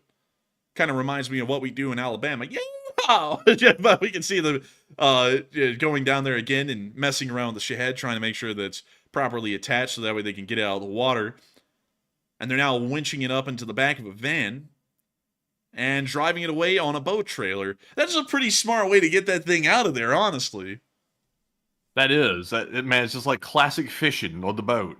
Yeah, man, I'll pull up my truck, load up the drone, I hope the bomb don't explode in my face or something like that. But anyways, moving on from that and on up into the area of Kursk, we were able to see that the Russians are apparently still having a hard time keeping bridges afloat. Here's one of the clips of the Ukrainians destroying a bridge-laying effort near to the area of Zavano really recently. And here comes the drone. Blows up right to that special equipment vehicle, blasting the thing out of the water. And it looks like this bridge has largely been destroyed. You see, this is actually the bridge over the river, Reka Seym at Zavano, and the Russians are trying to fix it by just dumping endless amounts of sand into the river. I don't think they know how this works. Like, once the sand hits the water, most of it ends up turning into silt, it just floats up and down the river. It doesn't actually sit in place. But they're trying. I mean, you gotta give them an E for effort here. But the Ukrainians are also trying to stop this stupid asinine effort and save the Russians a little bit of their wasted time. Oh, and that dump truck is on fire. Man! Man, they can't even have dump trucks anymore. Man, look at that Russian down there with that dump truck. Aw, man, I'd report on that Russian dump truck and lose 70 subs a day. Aw, man.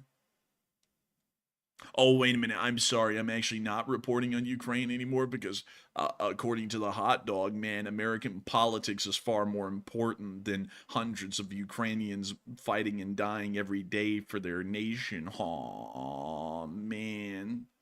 But we can see the drone here slamming into another Russian support. Oh my lord, that thing was filled with gas. Oh my lord, it's on fire. Yep, that was what was going to happen. I mean, they were driving around with the entire flatbed filled with fuel tanks. So that's pretty I was trying to figure out what type of truck that was. It looked like a normal pickup. Yeah, it really did, didn't it? Yeah, it's kind of weird. It looked like I couldn't tell what it was, but it wasn't their usual. Yeah, it wasn't the number one, the usual, but slow, baby, and really nice to see that they were able to get that little bridge laying effort. But it seems as though they've been getting a lot of them. It's not that impressive when you look at all of the crossings that the Russians have set up, pontoon bridges, which these are the symbols for pontoon bridges in NATO unit symbology, and every single one of them that has a red bar below them are the ones that have been destroyed. The ones in yellow are the ones that are mostly flooded and appear to be unusable, and the only one in green is the only one that's still working at this point, from what we know. So pretty much every single bridge crossing over the river has been destroyed, or it's almost completely unusable, and they only have one usable bridge for an entire brigade. 3,000 men, one bridge. Sounds like a setup for a bad punchline, or sounds like something that will get you mentally scarred forever. But moving on from that, it does seem as though the Russians, I didn't even put this down on the map, they started a counteroffensive south of the Reka Seym yesterday, I guess with the brigade, the ailing and dying brigade on the side of the river, and it didn't go anywhere, and so the offensive immediately stopped. So it looks as though nothing's happening in this area right now. The Ukrainians are still holding firm. We haven't heard that they've been pushed back from anywhere, so we're assuming that this area is an absolute clown show and full of chaos at this point with how that went, considering that it went terribly. We also got to see the 95th Brigade inside of the Kursk Oblast using some of their artillery in a very interesting way. And we're going to have to keep this muted, but we can see them. Oh my lord, dude! Damn. Did you see that? I've never in my life seen a striker go that fast. Like, Man, they oh were my- hauling ass through there, literally. Dude, they said, this thing can go 0 to 50. And the Ukrainians said, 0 to 50? Do you mean in miles per hour or tens of miles per hour? And like, it's like, oh my lord. We bought the whole speedometer bliat, and we're going to use the whole speedometer bliat. Man, no, you just heard in the background after the Americans told them the specs, you just heard in the Ukrainian workshop, gonna pimp my ride, gonna pimp my ride, as they like put a turbo in it or something. It's like, I don't even know how in the world they get that thing going that fast. But we can see him here using the L119 in an artillery support role here in the 95th, splattering the Russians a little bit further away. And oh, look at all those 105mm shells. It's beautiful.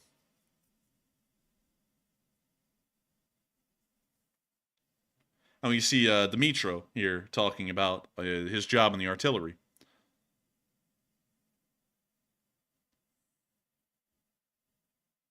Oh, and hitting him dead on the nail.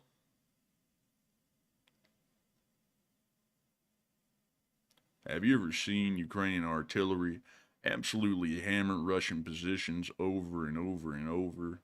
If a Ukrainian soldier gets out of the army and he goes back home and he opens up a bar, what does he call the bar? He calls it hammering the sickle, because that's what they were doing on the front lines, giving an absolute hammering to that Russian sickle, beating the shit out of them, absolutely clobbering them, giving them the old 1-2. That's what they're all about out here in the artillery in the 95th Brigade. They're all about giving them that Anglo-American firepower. And I hope y'all enjoyed that right there, because I had to come up with something while the interviews were going on, and they're still going on. Here we can see the Ukrainian artillerists hard at work securing their next meal. Here we can see the loads of 105mm howitzer shells that they use to fertilize the fields of Russia with the corpses of Russian forces, a very adept fertilizer for the lands. We can see them loading the next shell and going into another interview. Here the gun shall be loaded once more, reminding us of the process that goes into discharging the artillery piece every shot. Oh! Fire the gun, Billy. Fire the gun. They like their job. You can tell. He's ha ha ha. Like he's just chuckling, man. He's What was having he a hitting a good vape or something? Oh, Matthew, don't ask those kinds of questions. Of course he was. But anyways, moving on from that, we also got to see that the Russians abandoned a T-80BV in the area, and it looks like it started to toast. Oh, bleed. I have to run away, bleed. Is he wearing red pants? Oh, there he goes into the corn. He's gone. Red pants. Yeah, the pants weren't originally red, probably, but they've turned red. And here we get to see the sanguinary fluid. Whatever, but we can see this guy. He's kind of just... Oh, he went into the corn as well. And so that's the end of the clip, and it appears that the Russians became children of the corn, or the corn became children of the Russians. I'm assuming that it's hopefully the other way around. Now, if it's the Chechens that are in that cornfield, watch out. You're going to have Czech corn by the time it's over. It's a mix of Chechens and corn. But moving on from that, we also got to see some Ukrainian special forces on the move as well. It was kind of a cool clip, so I thought I'd show it to y'all. Oh, we got that 8-bit music up in here. I mean, that copyright-free techno music type stuff that's not really copyrighted. It's not really copyright-free is what you mean. Because if y'all remember, I played some copyright-free travel vlog music on Sunday. Turns out it actually is copyrighted. Like, the title of the video is just a lie. Like, it's not copyright-free. You actually get content ID'd for using it. So I was like, oh, hey, what do you know? I was like, that was interesting. So now I don't trust non-copyrighted music either. But look at them go.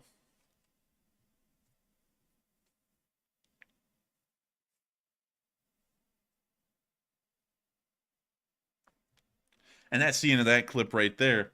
But still, nice to see the Ukrainian Special Forces on the move. We're now going to be moving on into the location unknowns. Speaking of moving, and we got to see a Russian homemade MLRS. And oh, buddy, does this thing look effective.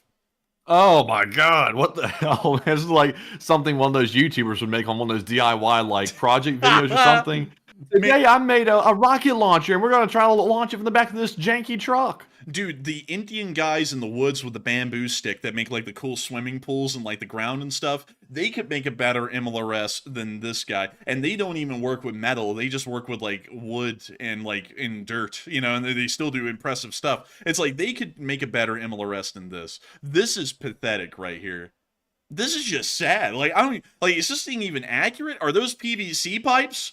Is that a computer that they like turned into an MLRS? There are many questions that I have here. And also, who did the welding? Did someone just get like a fire-breathing dragon and have this thing breathe on everything and it just welded that way? Or did they like start a campfire in this thing and then weld it that way? Like, what did they do to make this thing? It looks terrible. It's bad. Like, I hate it, really. I mean, this thing is actually really bad. Like, I've seen some pretty good improv MLRSs throughout the war. The Sheik Mansour Battalion probably has some of the best. This is the worst, by far. I've never seen one this bad. I mean, this is the worst, and many people have said it is truly the worst, believe me. But anyways, moving on from that, and on into our next bit of news, we also got to see some Iranian mortars in training.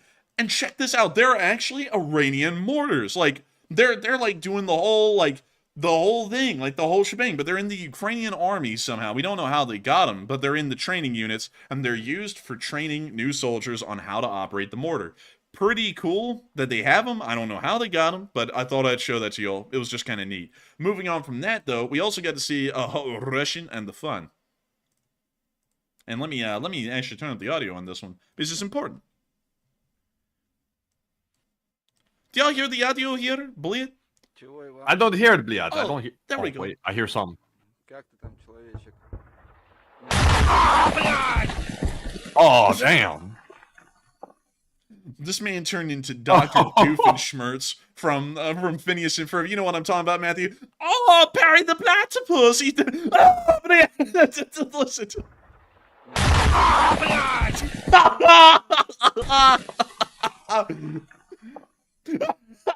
Dude, they just switched the camera up and he's still sitting there. I like that immediate look he gave to the camera after he like looked back up. It was just like pure like, oh shit. Some Tom and Jerry stuff, some Looney Tunes stuff right there. Oh my Lord. Let's go back to that. Oh, but yeah.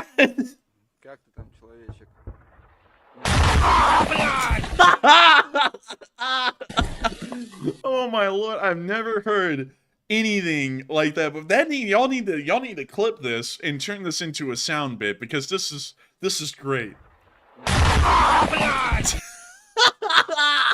Oh man, that is crazy. That is hilarious to me. I just got to tell y'all the whole thing. It's great. It's wonderful. But moving on from that, we also got to see we're gonna crash, and here's the clip. Oh, sorry, everyone, copyright. But you know something that isn't going to be copied right? How to drive this Ural. The Russians didn't copy the manual right on that one, and look at this. Oh my goodness. Oh, they flipped it. Crap. Let's see that again real quick, that main part. Oh, boy. Oh. Flip. Oh. Oh my Lord. What are the odds they're going to be able to upright that again and drive away? Probably not good. Dude, they're going to have to bring in like a recovery tank to flip this thing over. Like, it's going to be a lot of work. I think they're going to probably leave it there, really. That would be my opinion, but still crazy right there. Pretty nuts. It looks like we have the return of Tony, slow down, and he literally flipped it too. But anyways, moving on from that, we also have the Cashew report, and boy, was it impressive. Oh, dang! We got 6 more Bobcats today. That's what I'm talking about. I love to see it. Also, over 1,000 troops. But anyway, real quick, I'm scanning for our bots over here. Let's see here. I don't see the bots again. They're missing. I see Ukraine flags, though. I think the Kyiv Independent might be taking them out of the comments section, which is a good thing. But, Enforcer, tell us more. They're clearing them out of here. I love to see it. And 1,140 Russian soldiers have been wounded and killed over the past 24 hours, along with 13 APCs, 58 supply trucks, 2 main battle tanks, 56 artillery systems, 57 drones, 2 MLRSs, 1 anti-aircraft warfare system, and 6 Bobcat skid steers. All in all, it was actually a pretty good day. And I gotta say, we're really happy to see it, and we hope that the Ukrainians keep it up. Moving on from that, and out of this area, it's time for us to move on into the area around Vovchansk, because we actually got to see the 3rd Brigade conducting an assault in this area under some somewhat heavy shell. Here's the clip.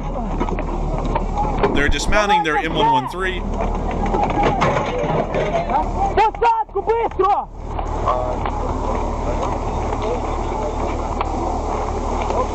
They're now moving into the trees, and the firefight begins.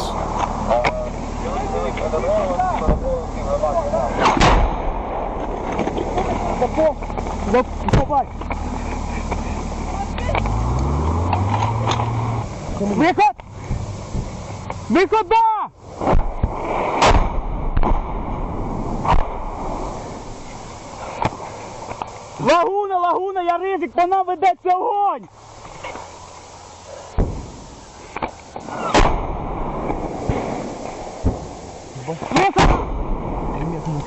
Ага.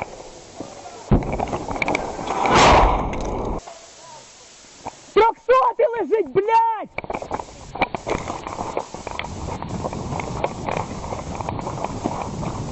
Де? You now see them moving around the trees. Ти де, блядь? Big shout out to Pro Go for providing the camera. Сука! I doubt that. Ти коли в самому началі це за 300? Да, нес. And you see one Ukrainian has been injured inside of some sort of foxhole. We can't really see much. We can't see this Ukrainian filming trying to apply aid. Вроде сильного нету, но... We're going to be skipping forward beyond this just a little bit and on into the Ukrainians clearing this dugout here. Так. See him using a strobe light, actually, probably to disorient the Russians inside. Ваня, блядь, вилазь, долбойоб. Не вилізеш, пізда тобі.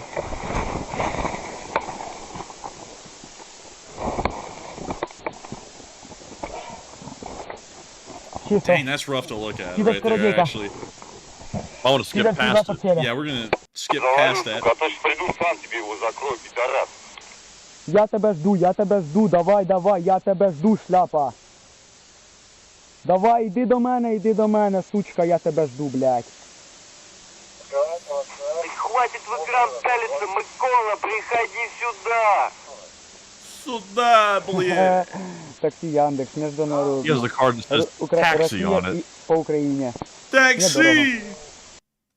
And with that, that's the end of the clip right there. Pretty interesting to see a little bit of the action of the 3rd Brigade today. And we're now going to be moving on out of the Vovchansk area and on down and into the area around Kupiansk, where we got to see an MTLB getting destroyed today. And can you believe it? It's the rare appearance of a Stugna at this point in the war. Pretty cool. And there goes the Stugna.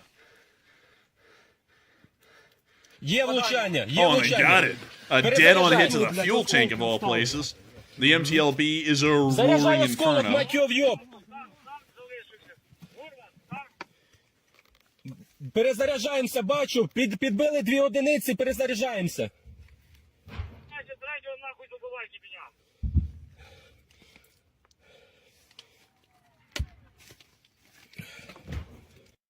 And that's the end of the clip. But pretty freaking nice to see, and a great hit right there by that Stugna operator.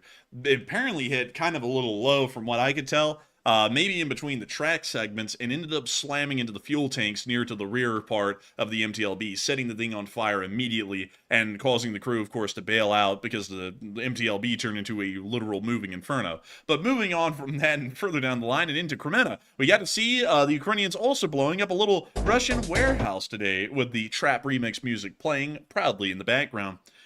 When you see the Ukrainian drone out there dropping its thermite charge onto the trees, making sure to sprinkle the Russians lightly with some hot flames, and some call it icy hot. I like to call it burning hot. That's it. It's just simply burning hot.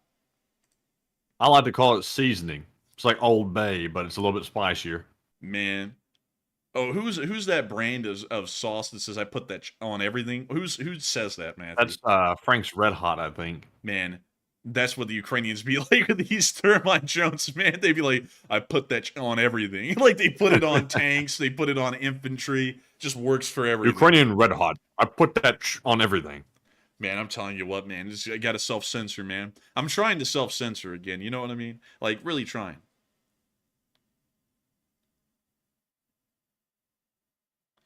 Oh, it's going berserk now. It's just going straight up in the air. Oh, and it's diving down. Oh, they fed him a little free. It came in with like his whole skydive and everything.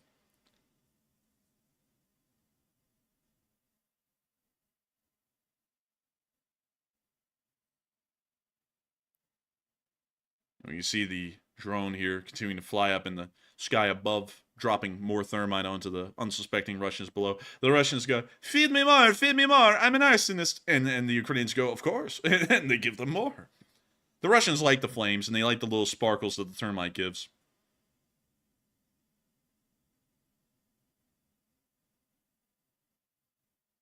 You know, that'd actually be a good merch idea for Ukraine to like create like a bottle of hot sauce or like a sticker of like a bottle of hot sauce and put Ukrainian Red Hot with like a drone logo on it or something like that. That would actually be a really good merch item for them. Dude, yeah, that would be a good idea. Dude, call it, let's see, Pokrovsk Flaming Hot or something like that. That would be pretty good. You heard that, United 24? We just gave you your next idea. Last time it was salt from the salt mine. This time it's hot sauce for the thermite. And I wonder if we'll ever see it come to fruition. If it does, y'all know where it came from. It came from here. But anyways, we can see the fires continuing to rage down there in the streets below. Whew, that's a hot fire right there. I'll tell you that.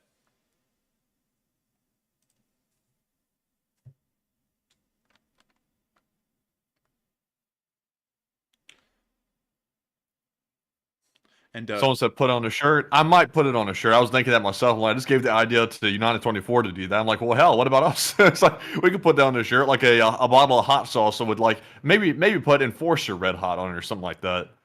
You know, I would, but we might be delving into the whole Ukrainian imagery thing that we, have made verboten. We might be doing that, but I don't know. We'll see. But anyways, moving on from that, now the Kremena area and on down into Shesivyar. We got to see some drone pilots at work down in this direction. Hopefully no copyrighted audio. Oh, dang it just came in. It's like, I don't want to listen to your songs. I just want to hear your audio.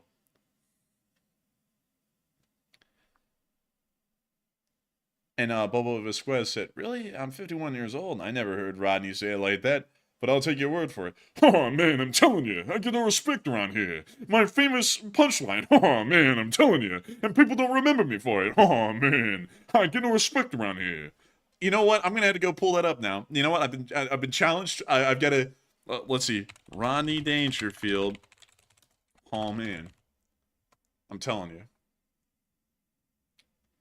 Let's see. Dang, man, they don't have the, oh, man, I'm telling you, that you do, like, before every single joke.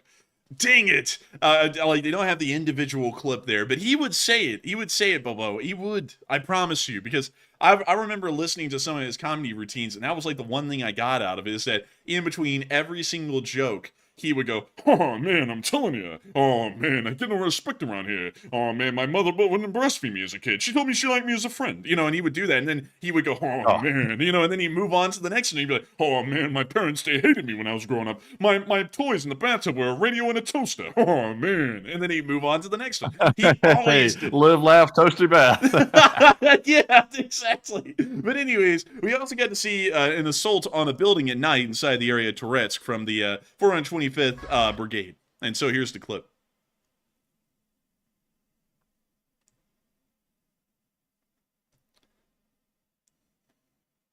What about the long? Oh, man. I can't do that one that well. That's why I don't do that one that much. Because I always remember the, oh, man, I'm telling you. And he would do it like that. Like, I just remember that for some reason. I gotta go find this. Not Sam Kinison, though. If I get on Sam Kinison, we're getting our stream age restricted. It's just gonna be like, yeah, that's it! And I can't play that and like uncensored and everything.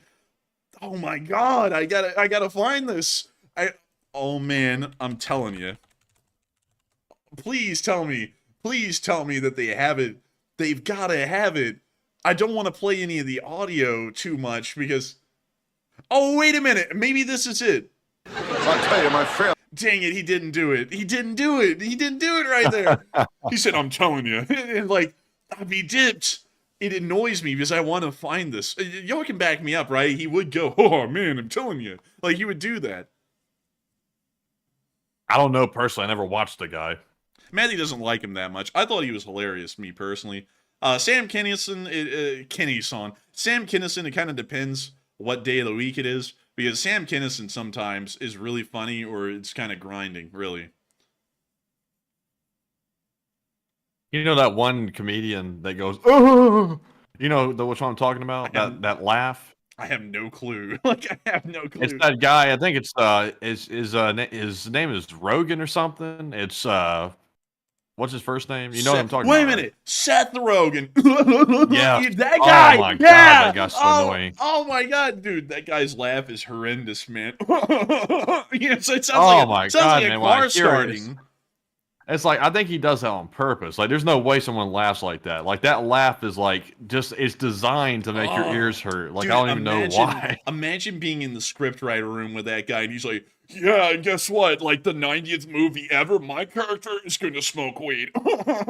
I'll be like, I quit. I'll be like, I'm out. Like, I'll be like, I can't do this, man. I'm out of here. And someone said Joe Rogan. I was getting scared, man. He was going to say Joe Rogan. I was like, nah, he's actually, he's not that bad. But anyways, moving on from that, we got to see some Ukrainian helicopters and soldiers at work in the Pokrovsk front. Speaking of which, check this out.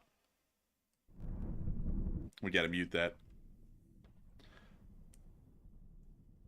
Man, you know, honestly, though, Seth Rogen's laugh, man, is kind of close to that Squidward laugh. You know, the one that goes, you know, it's like that, but real life, like a person is actually doing it unironically. Kinda. Kinda. It sounds like, you know what it sounds like? It sounds like someone who's falling down the stairs and they're like, busting their ass on each stairs they go down, and they make that sound every time they hit a new step. Like they're just going, like down to the stairs. Oh man! But we can see them here. It sounds like honestly kind of choking on something when he's laughing. It sounds like somebody is like choking on some popcorn or something like that. And it's like they're struggling to like for life, and they're trying to breathe, and they're going. Wait a minute! It's like, dude, are you gonna live? Wait a minute! We can find it, man. We can find it. Here we go. Oh my Lord. Oh good God. Okay. Wait, his laugh changed. His laugh changed. Wait a minute, I gotta go find the other one. Here we go. There we go. Oh no. I just can't handle that, man. I'm not even making that up like to just like be funny or something. I really can't handle that laugh. Like that is terrible. Oh, yeah, it's rough. It's rough. But meanwhile, the Ukrainians are absolutely beating the Russians. So, like, the helicopters and the infantry have done work in this area. And moving on from this area, great work by the helicopter forces holding back the Russians in this direction along with the infantry, we also get to see that the Ukrainians were destroying close-up ammo supplies and troops with the 47th Brigade. And we're going to have to be muting this one because the music is too loud. Oh! Damn. I can't even imitate that laugh well, man. Like, I was thinking about it. I was like, I can't even do that. It's like when you hear that laugh, it's like somebody pull out the life that quick. That man's choking. Man, have you ever heard that British comedian's laugh? Jeez, I forgot his name. He's pretty funny. Gervais. No, not Ricky Gervais. It's the other guy. They call him. I forgot what in the hell he's even called. But he has a laugh where he goes ha, ha, ha, ha, or something like that. It's kind of weird, but I forget his name. But anyways, we also get to see the Ukrainians firing even more rockets at the Russians by helicopter. Check this out. When you see the Mi-24s here lifting up, firing off their rockets, and then going off into the sunset. Jimmy Carr. And Jimmy Carr. Yeah, that's him. Yeah. Or something like that. It's like, that's him. Yeah, everyone got it when I did that. Like, that is his laugh. Like, he's a great comedian though. Like, I really like his style. It's pretty funny. But his laugh is something else. Not in a bad way though. It's very iconic. But anyways, we also got to see some Ukrainian volunteers, while evacuating some civilians, actually ended up running into a Russian soldier. And you wouldn't believe it. It was one of the few times of compassion we've seen a Russian soldier give, because he didn't take them as prisoners. He didn't force them to do anything. He just told them, hurry up and get them out of here. So here's a clip. Right now, the volunteers and the civilians are finding out that the soldier's right around the corner. Да. Тихо, он здесь. Вот он идет к нам. Иди сюда.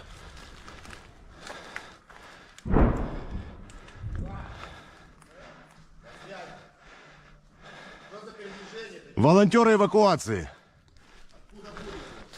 А? Говорю, с Покровска волонтеры эвакуации. Вывозим людей. Вот они в подвале. Гражданские. Ой, иди сюда. Телефоны. Вот гражданские, смотри. Вот гражданские мы вывозим.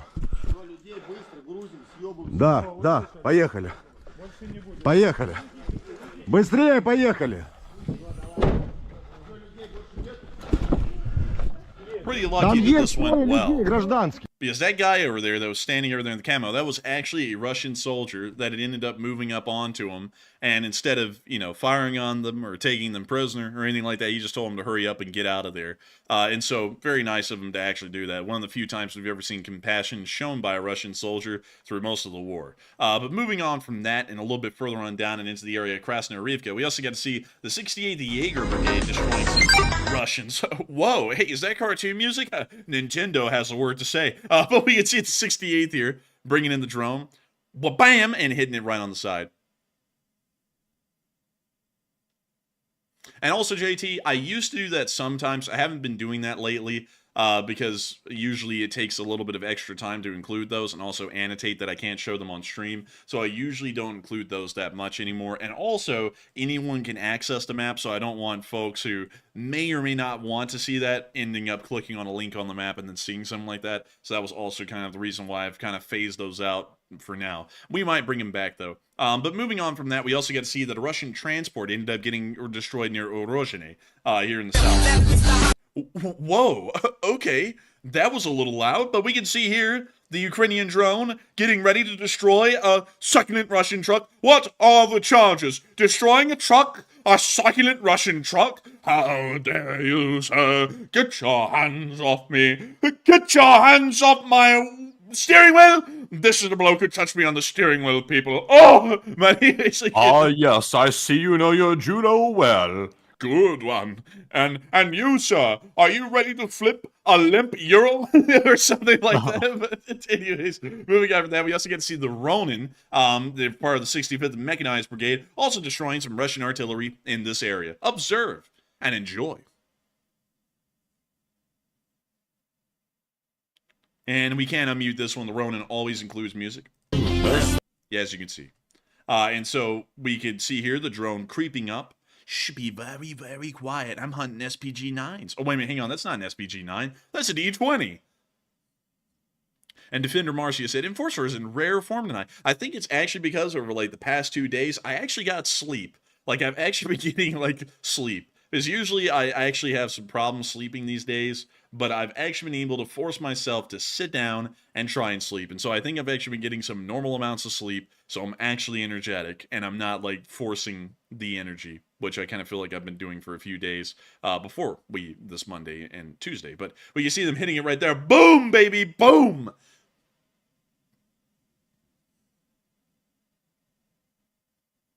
And dang, they're hitting them all over.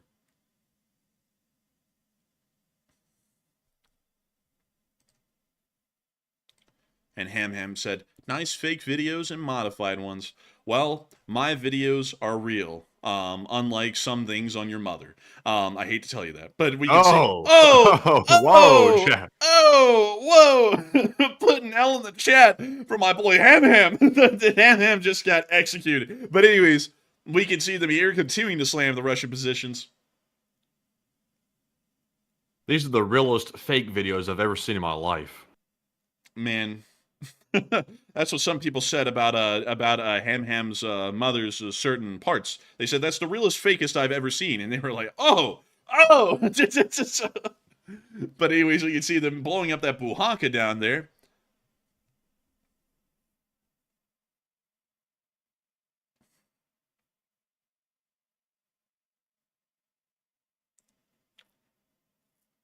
I like how they just sort of like fly it up and sort of float it down there too. They're not trying to ram it. They're just trying to, give it a little tap. Gently tap it. That's the key. Gently tap. By the way, speaking of gently tapping, the Ukrainians have gently tapped a depot near Mariupol with a little munition. We don't know what it is, but it caused a pretty big ammunition fire, which we can see exploding over there.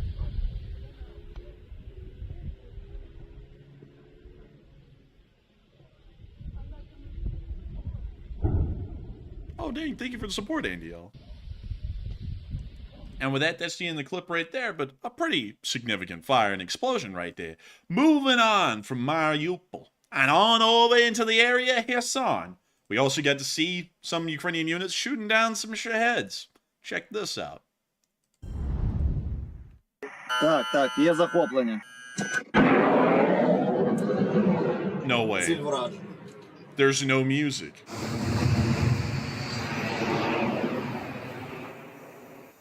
Oh, Є зрив, все. they are plastering these people.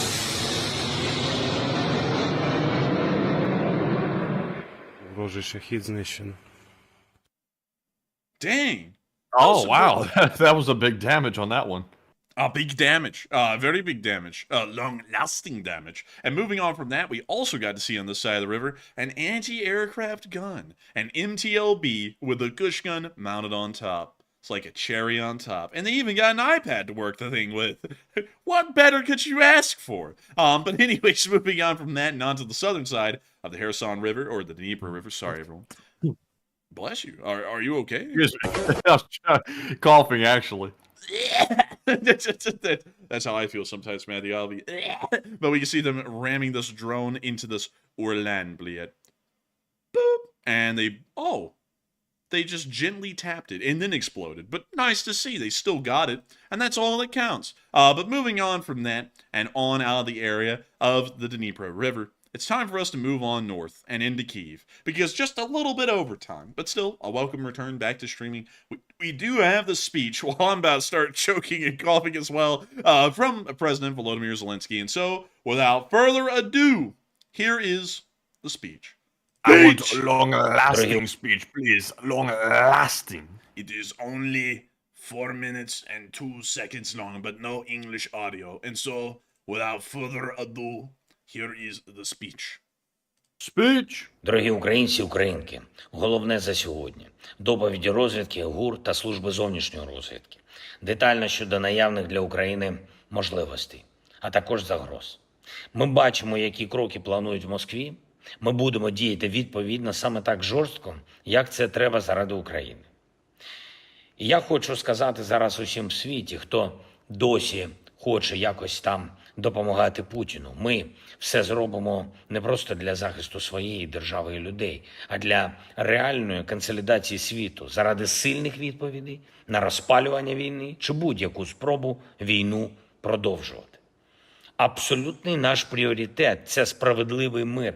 І на кожну ракету, на кожен дрон, і на всі ворожі кроки, на кожну спробу зробити цю війну довшою і жорстокішою, неминуче буде відповідь світу.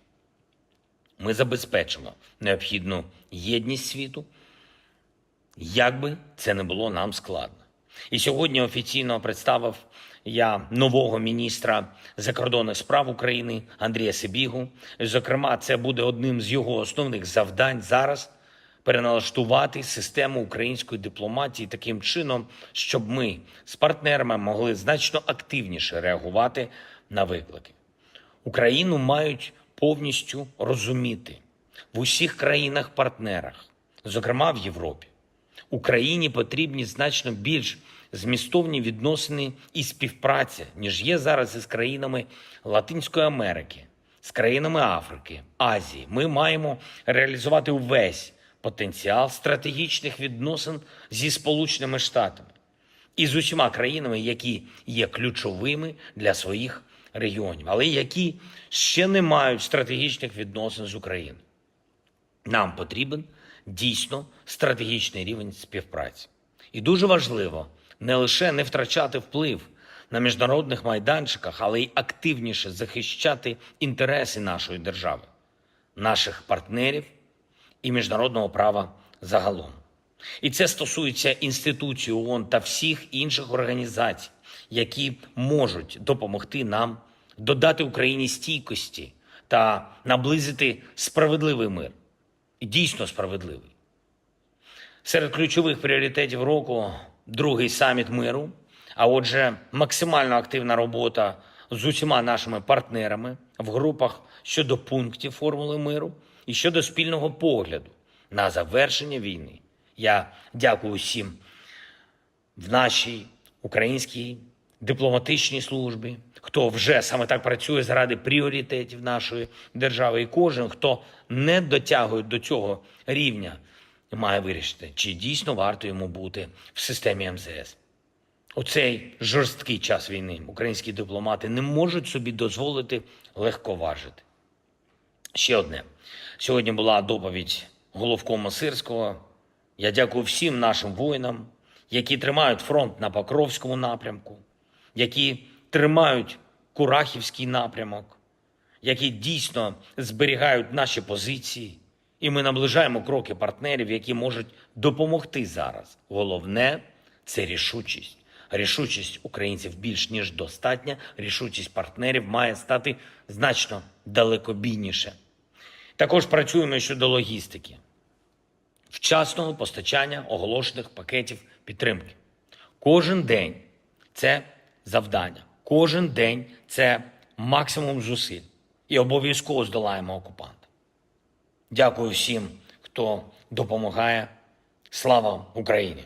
And Huram Hiram Slava. And with that, that is the end of the speech from President Volodymyr Zelenskyy here on day 931 of the war. And that is moving us on into the second segment of this stream where we get to talk to all of y'all. And what a night it has been. And I got to thank everyone before we even move on into the second segment for being here with us tonight and watching the stream. And what a return to streaming it is. The last stream we ran before today was on Sunday. And about 72 hours after that stream, we ran this stream. And tonight has been absolutely incredible, with about 10.5 thousand people here at the peak and nearly 60,000 people having watched this stream up to this point. I cannot tell y'all how honored and how thankful we are to be able to have this position to share the news with each and every one of y'all and to have all of y'all here with us. There are many channels that y'all could go and watch and get news from each and every day. And I say that a lot these days, but that's really true. There are a lot of other channels out there, and yet y'all choose to come here. And I don't know why. Like everyone says,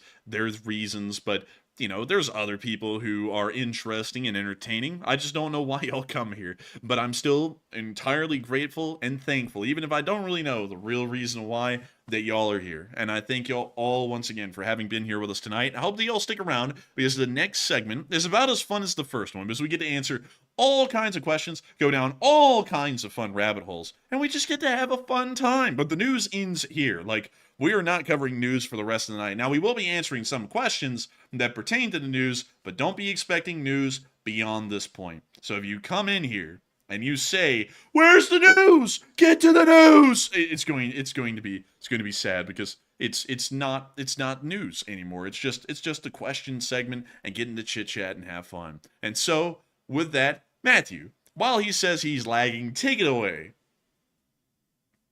All right, so can you hear me? That's the first question. I can hear you, but little bit of a delay, but it's fine. All right, so we have bad Wi-Fi problem, Bliat. Bad Wi-Fi. Not But on my anyways, end. moving on to our final question segment of the night. We are moving on to our first poll, which is the last one of the night, and it says, Turkey's Erdogan says that Crimea must return to Ukraine. And what is Erdogan's real objective? It's Turkey doing Turkey things once again. So 44% said he's attempting to sphere build, while 35% said he's lying and doing Turkey things like usual, and 7% said he really wants peace in Ukraine. And honestly, I really don't have any strong belief that Erdogan is looking for peace in Ukraine. I think he sees this as an opportunity to expand the foreign policy of Turkey to try to build a sphere around his country. He's trying to do that with the Middle East, with Israel. He's trying to really say, we need to beef up against Israel and go against them. That's one way he's trying to do it. And now he's saying, I'm going to try to broker peace in between Ukraine and Russia, and now Crimea should go back to Ukraine. So, you know, I really don't know what he's up to. My best guess is he's trying to build a sphere of influence, and we should squash that immediately, because Erdogan does not need to have a sphere like that, because he's not really equipped to do that, and also he doesn't even know really what he wants. So we should probably squash that and leave him sort of just as a NATO member, basically, and really we should even really rethink that, in my opinion. But, Enforcer, what say you? I would say he's attempting the sphere build. The weasel, like, there's no other way to call the guy at this point. The guy is a 100% certified weasel. I wouldn't credit him any other way. This guy is sphere building. He's not doing anything to support Western interests. This is completely within Turkish interests to do something like this, and they're trying to see if they could even connive a way for Ukraine to really be a part of a Turkish mini-sphere than a part of the Western sphere. I say that at this point, the Turks have to be treated largely with unfriendliness or hostility by everyone, and I would not trust them with this action, with this effort. This is more so a statement to try and make it look like, look, Turkey looks out for you, and Turkey isn't looking out for them. They're looking out for themselves. America looks out for itself, but at least when we look out for ourselves, we actually have a bit of an impact and try and help. in Ukraine. Like, you know, we've given hundreds of billions of military equipment to the Ukrainians, and I would say that that speaks for something. And so with that, I hope that does address that fairly well, at least in my opinion. I'm not a big fan of the Turks. At this point, Erdogan is a pretty deceptive kind of a person, and while it looks like he's doing something in our interest this one time, he will easily do something that's not in our interest tomorrow or next week. So with that, I hope that does address that incredibly well, and we are on to the next one. Oh, God. Oh, no! Well, I hate to tell you all this, but Matthew just dipped. He is restarting his computer right now because of the lag issues, so I'm going to be taking over this stream, and I'm going to be running this thing single-handedly until he returns, dagnabbit, and so we are going to get on into the questions. So, starting off with our first question of this segment, it is actually a $100 super chat from Andy L, a channel legend, and Andy L said, "Good night, guys, and good night to you, Andy L. I hope you're still here while we're reading this." He said, "Chill and have a wonderful vacation. Long live the LSA. We will be here when you return." And I got to thank you so much for the kind words, Andy L. And I got to thank you for wanting us to have a good time on the vacation, because we've been working a lot on this thing. You know, not that that's anything bad. I actually think that working is incredibly good, especially when the work has purpose. And I feel like our work has a lot of purpose to be able to tell you all the news, and that's a lot. That's a lot in itself, really. I mean, to be able to know that we get to inform all of y'all, hopefully on the news that's coming out every day and as accurately as we possibly can, usually more accurately than most others, I find that to be a very high honor. That's why we put so much credence into the work we do here, and we make sure that's always accurate and up to date as best as it can get.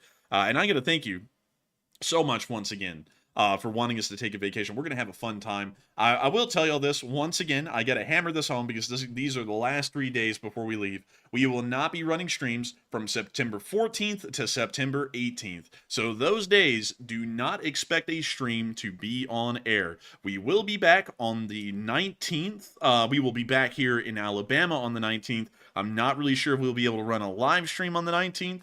If anything, it's a 50-50 chance that we'll be running a stream on the 19th. 100% chance we'll be back by the 20th.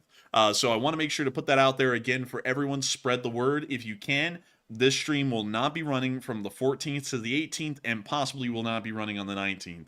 And so with that, I hope that kind of lays out that framework out there really well. But still, a huge thanks to you so much once again for the massive support, Andy L. Long live the Lee Spring Army, and we will always be here because the Lee Spring Army will truly never die. And so with that, thank you so much once again. I hope that does address that incredibly well, Andy L. And with that, we are on to the next one, and we actually have a very interesting person here with us tonight. It is the day in history person. It is GunFox61, an absolute legend of the Super Chats recently, and an absolute legend of a new kind of a Super Chat, the Day in History Super Chats. And also, hopefully I can get that one, WeBuffet. I'm actually going to get that one next because I can't categorize the spreadsheet like Matthew would. But GunFox61 said, "Today in history, Alan overthrown in Chile as a dictator waits in the wings. Today, 23 years ago, was the most deadliest terrorist attack in the history of the United States, 9/11.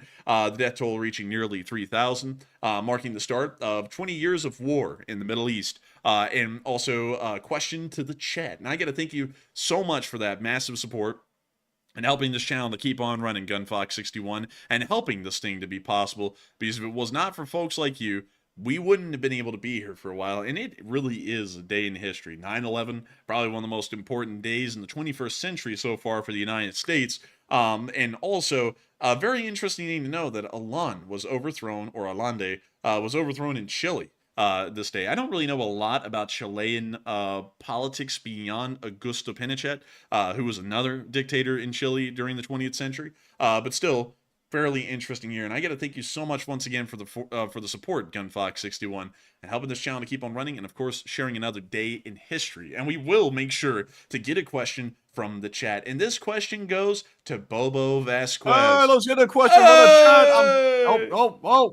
chat. Can you hear me this time? I can hear you. Hey, he's back. Hey, let's give it up to Impulsive Man. Hey, The garbage Wi-Fi. Oh, I'm telling you what. Man, I'll tell you what, this Wi-Fi is killing me. My phone's not connecting to it, and also my computer's not, and also I'm not the only one in the house having this problem. Man, So I'll be for some reason, consider yourself lucky. You're able to connect somehow, but nobody else is. Sounds like you might need a new computer, man.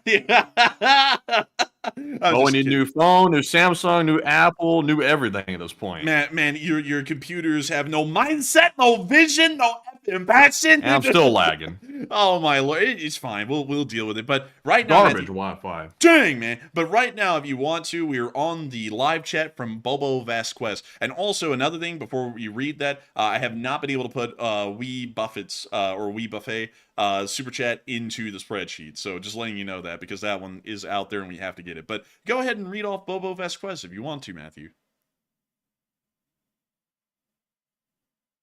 All right, and I think we lost Matthew again, and so we're going to read the live chat from Bobo Vasquez. And Bobo Vasquez said, "Did you all hear of a popular mill blogger that died recently in Ukraine? Reports that he might have been assassinated by the Russians." I actually have not heard about that recently. I don't really pay that much attention in that sphere all too much.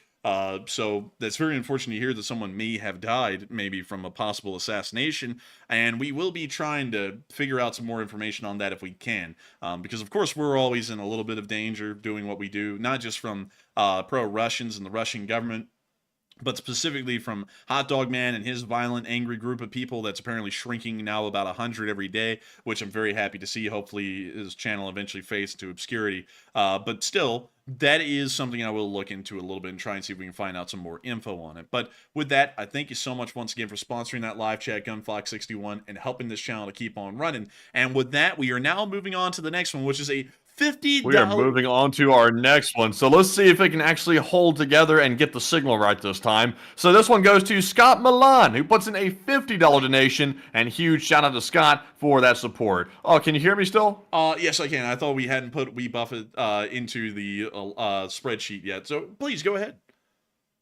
So this one goes to Scott Milan, who puts in that 50. He says, "Thanks, guys. Great work. And do you think the recent sudden death of 32-year-old David Knowles, Telegraph Ukraine, the latest podcast, may be suspicious?" And I thank you for the support, Scott Milan. And actually, interesting enough, we were just answering this just a second ago. And I'm seeing some people saying that apparently it was a heart attack. Sometimes heart attacks are induced by specific forms of poison, which, you know, could possibly suggest that there was some assassination involved, but a autopsy has not been done yet, from what I would know. To be able to ascertain that, autopsies usually take a couple of days for that kind of information to come out, and considering that he just recently passed, or recently died, either way you want to put it, that information may not be publicly available yet.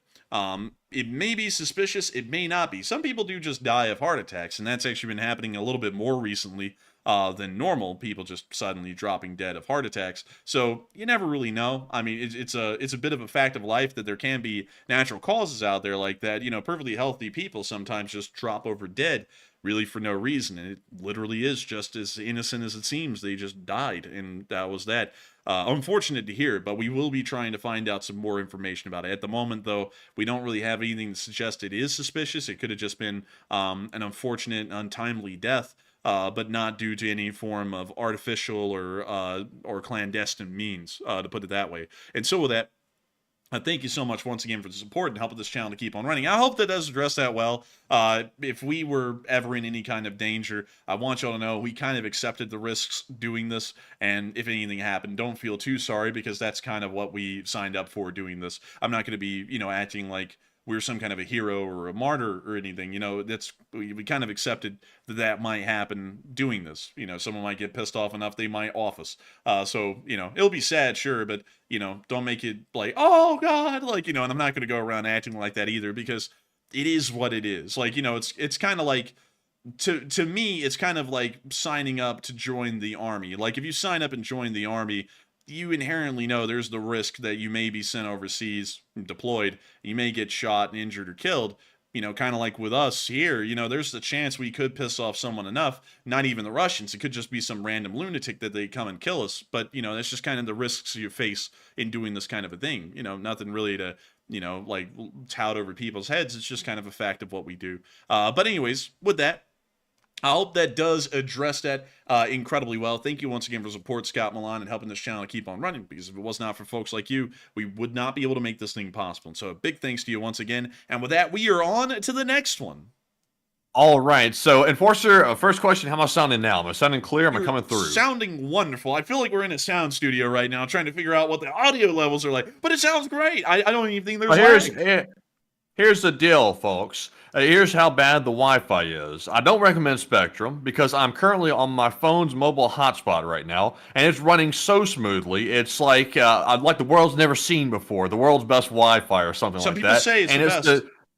It's the garbage Wi-Fi on my phone. It's supposed to not be good, but it's like 20 times better than the house Wi-Fi. So, make that make sense. But anyways, moving on from that and the crappy Wi-Fi, we're moving on to our next super chat, which goes to Leora Avagile, who puts in a $50 donation. And thank you very much, Leora, for that support. And they said, hey, Enforcers, very well said, and thank you. They said the U.S. needs to stop being snowflakes, not political, by the way, just the word, and start defending the countries that represent the free world. It's getting ridiculous. And they said we need some leadership that represents strength in the free world. And LSA, Slava Ukraine. Thank you so much for the support, Leora Avagile. And I would feel like that time is necessary. And I find it just gross. I really do. The way the modern political world works. And of course, I'm going to remain within my no politics rule. This is an equal critique of both sides, which does fall within the no politics rule here on this channel.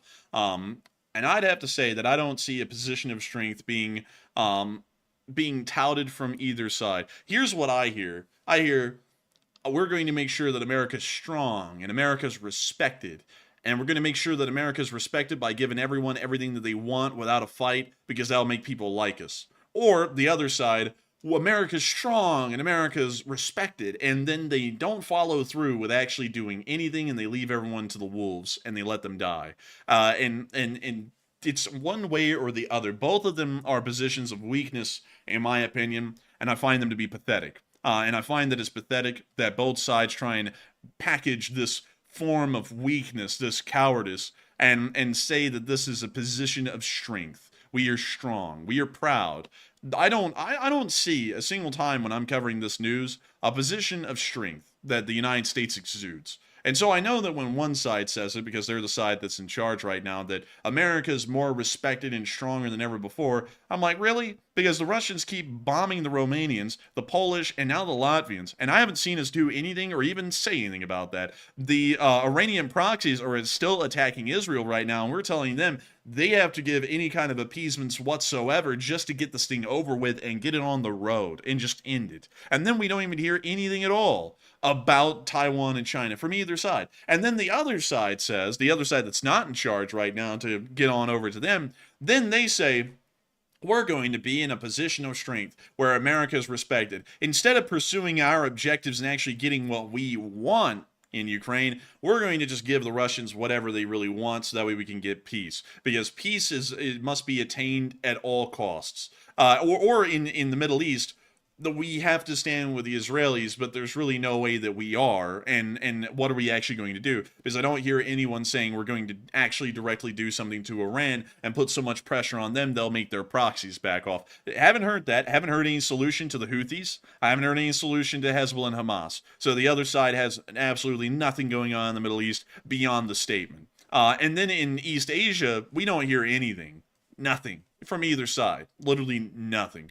And I find it to just be absolutely infuriating. The economic importance, the strategic importance of the Republic of China, of Taiwan, of what most people would call it, is so important. You can't let that fall to the Chinese. And we would, at this point, I really do think that either side would end up letting it go to the Chinese. One side would say, we're strong, and then they'd let Taiwan get eaten by the wolves. And then the other side would go, we're strong, and they'd give it away to the Chinese. Because that's how it's going these days. That's how it ends up turning out. And then people, I don't know what it is. Like, people can have the veils pulled over their eyes so easily where they believe that some, like, these things, these two separate ways of conducting cowardice and weakness is a position of strength. And I find it outrageous that people would believe that. I find it quite infuriating that people will just believe whatever they're told. Like, America is strong. I don't see a strong America out there. And it's not because America's weak, it's because the people in charge think that they're weak, and they exude this incompetence onto the entirety of the nation. And I'm sure that a lot of these people are paralyzed with the fear that they will be the ones called another Bush, where they're bringing us into Iraq and Afghanistan again. But there is a point where it is America's responsibility to stand up, and if we have to fight, we must fight. Because if you're not willing to fight for something, you will have nothing. Because everyone's going to take everything from you because you weren't willing to stand up and fight for what you had.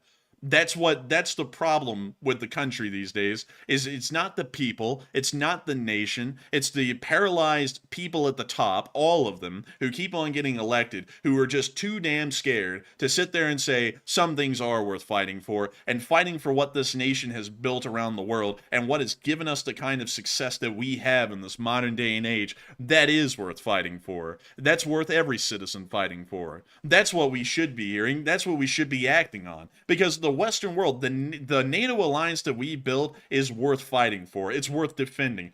Taiwan is worth defending. South Korea, Japan, Australia, New Zealand, the Philippines, they're all worth defending. Hell, anything. Our allies in the Middle East, Saudi Arabia, Israel, Jordan, the UAE, Kuwait, they're all worth defending. I mean, all of these countries are worth defending because we have sit here and spent 70 to 80 years building these regions into what they are. And that's what it is. That is what we are trying to defend. And a lot of people don't see it, but that's why America is so successful, so wealthy, and so prosperous. Even at its lowest times over the past 80 years, we are still more prosperous and more successful than we were at the start, is because we went and built all of these economic spheres and defense spheres around the world, and we get a lot of benefits out of them. A lot of people don't see them, but we get a lot of benefits out of them. And that's why I would say that this is certainly something that we need to continue to say that we are willing to defend and fight for. Not just America itself, not just America the nation, but the entire world that we built around the United States, and the entire world that the world has built around America, the other way around.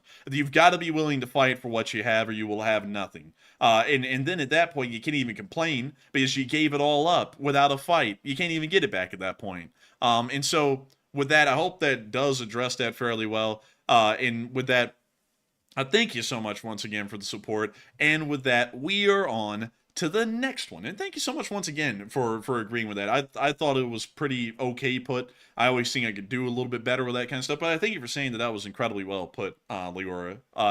Matthew, is it Avigile or Avigile?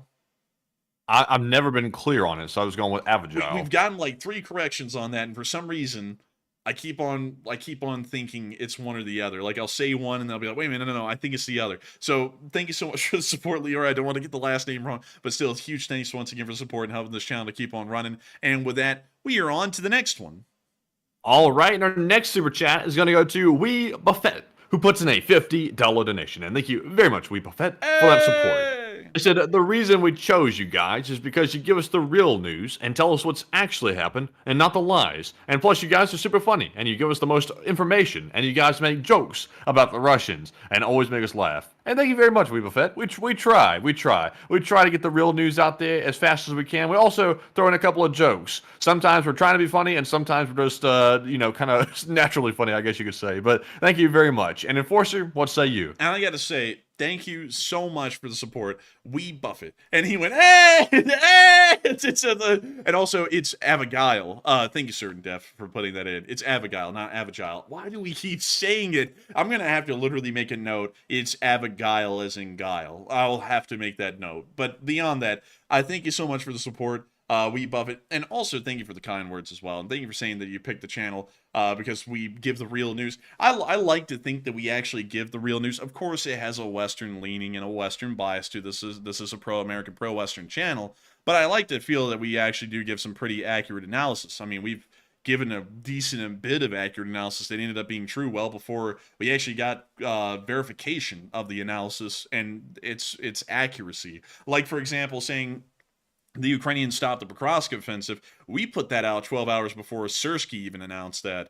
And that was the first confirmation we had that that analysis was true. And, you know, I don't mean to toot the whistle or whatever people want to call it or honk the horn, but I feel like we do pretty good analysis on this channel. I try and be way ahead of the game with that because y'all want to hear what's going on. We want to be as up-to-date as possible and have as accurate analysis as possible, so we also try and make sure that it's as grounded and realistic as possible as well. And I thank you so much for appreciating that. And also, thank you for saying that was super funny, because it's a bit of a thing, you know, just like with comedy in general, although this isn't really a comedy show, we do throw in jokes. Some people like the jokes, some people don't like the jokes. I'm glad to know a lot of people do, because I would hate to know that our comedy was lame and boring and bland. Like, jeez, that would be rough to know that everything was falling flat. Some people don't. Some people hate it with a passion, but everyone's going to dislike some. I mean, like, not everyone likes Rodney Dangerfield, and I think he's hilarious.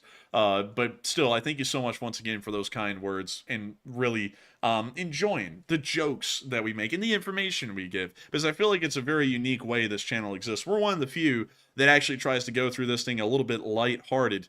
And you know, we've ended up getting a little bit of heat from that, not only from viewers, well, prior viewers, most of them aren't around anymore, or they've been banned, and then they just watch anyways and they can't comment, and even other YouTubers have ended up coming out of the woodwork and trying to cut us down for joking about this whole thing. But it's like, you know, it's like, I haven't really seen, and I just want to put this out there, I have not seen the war end because they've been serious, and I haven't seen it end because we're joking and laughing about it. It's kind of like, no matter how you cover the war will go on. So why in the world make it a crying fest? Because, you know, it's kind of an underlying reality. It's an unfortunate affair when you could try and keep people's spirits up and keep people trucking along through it and not wear them out quicker. Because it's like, because, you know, like, everyone keeps on saying on all these other channels, oh, Ukraine has to win the war, and then they do nothing to uplift morale. It's just a never-ending whining and bitching fest on most other channels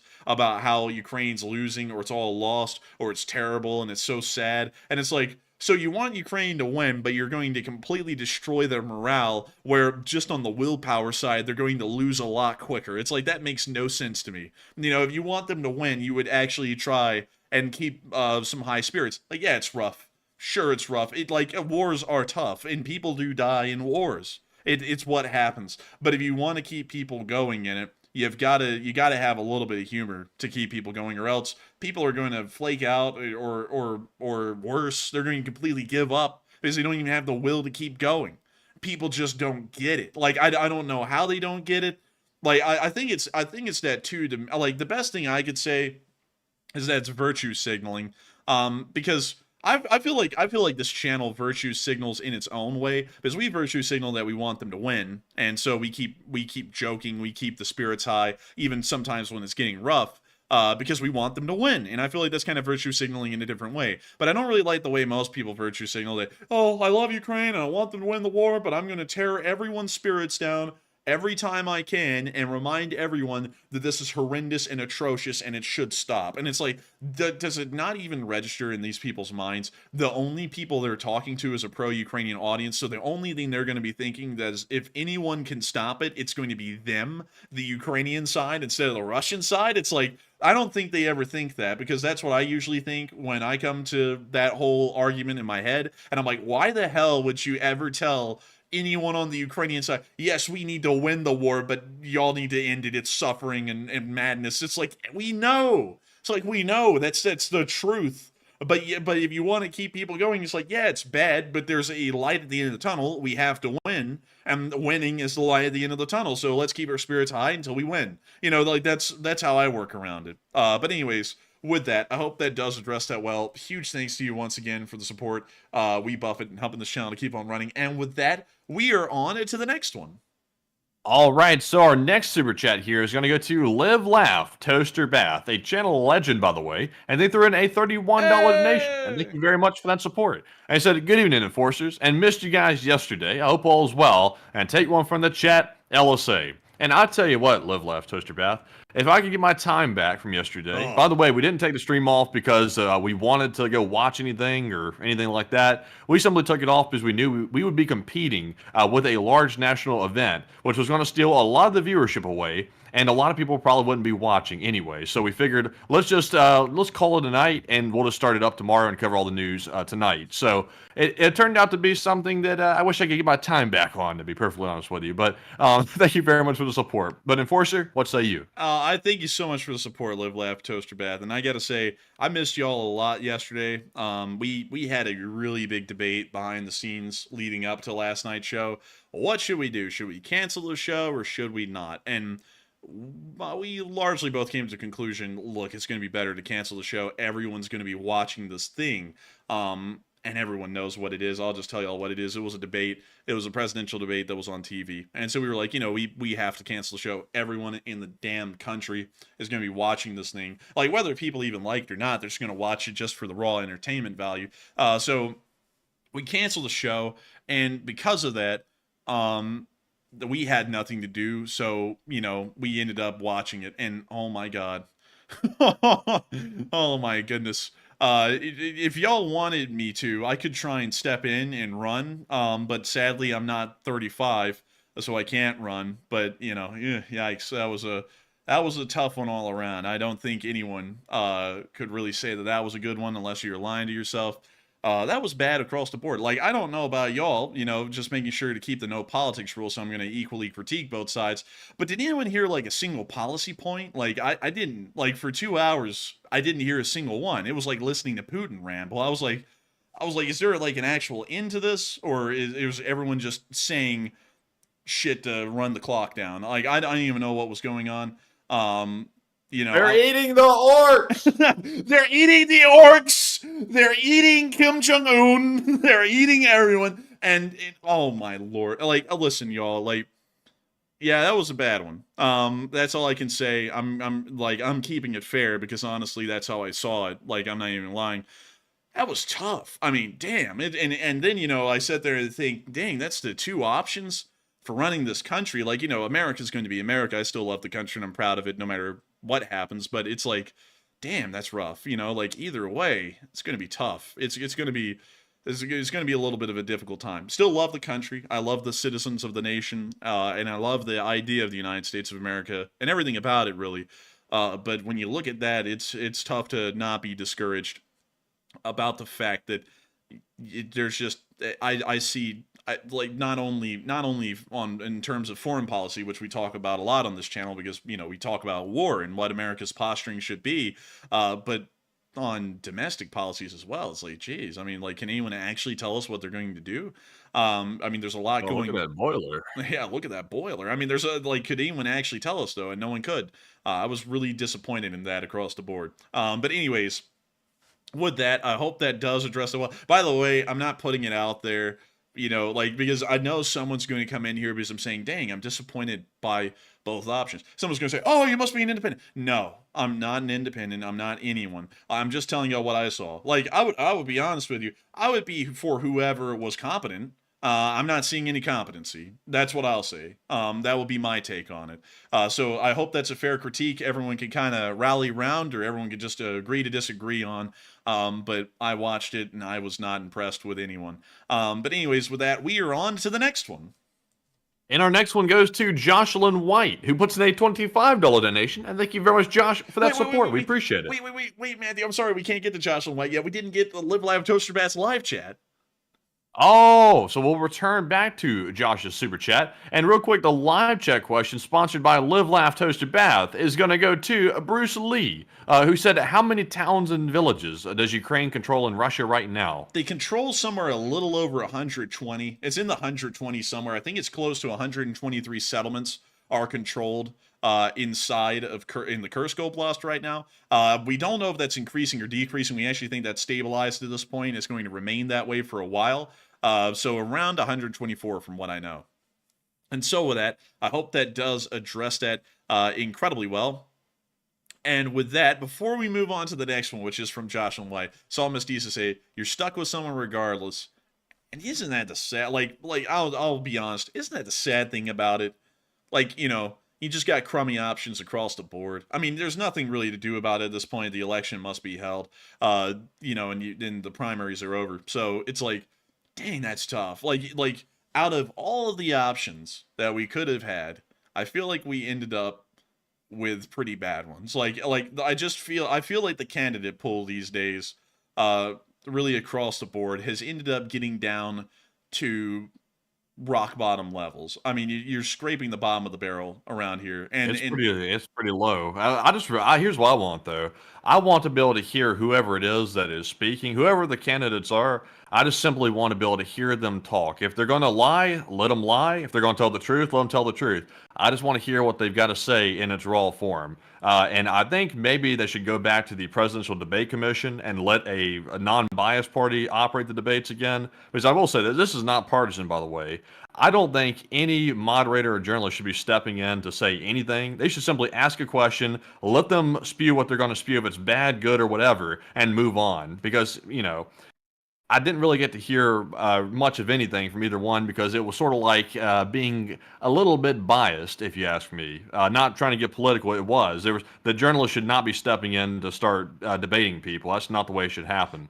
I don't know if the enforcer agrees with that or not, but I would like to be able to hear them in their raw form. Well, one thing I'll have to add about that debate is I didn't like that the questions were structured where you had to give certain answers. Like, well, there was one question many of y'all will have seen. We talk about this a lot on our channel about Israel and the situation with Iran, largely the proxy war that's been going on for about 40 years now. And they said, how would you get a ceasefire in the Middle East? It's like, do we want one? It's like, I don't know. It's like, why in the world are we structuring the question this way? I mean, because if I had been asked that question, I would have said, we do not want a ceasefire where it just ends. We want to make sure that these proxies stop. That means even if we have to escalate farther than where we are right now, we will. Because we need this to stop for a decade at a minimum.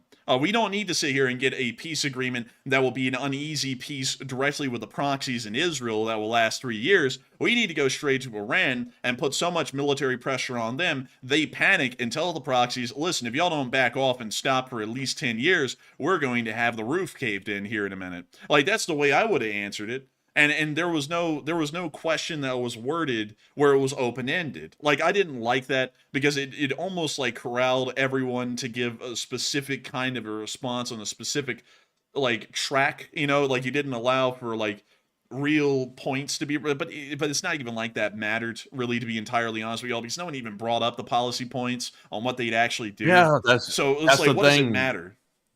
That's the thing. It's like, here, what do voters do if they don't even know what the policy of anybody is? It's like nobody is saying detailed policies of what anybody's going to do if they get here and they deal with the foreign policy situation. It's like, it's just random statements. Like, obviously, you say we want peace in the Middle East, we want to end the war in Ukraine. Those are general statements that anybody can say, but it's like, we need to hear what you're going to actually do. I haven't heard that from literally anybody. It's like, does nobody like have a plan? It's just like, say whatever feels good in the moment and hope that sticks on the wall. It's like, I don't even know, man. It's like the Middle East is like, we need peace. We need peace in the Middle East. How? It's like it hasn't happened for years, and it hadn't happened for decades. And how's it ever going to be solved? And nobody will say. And these stupid corporatist feel-good words like, we're going to make it great, or we're going to make it opportunist.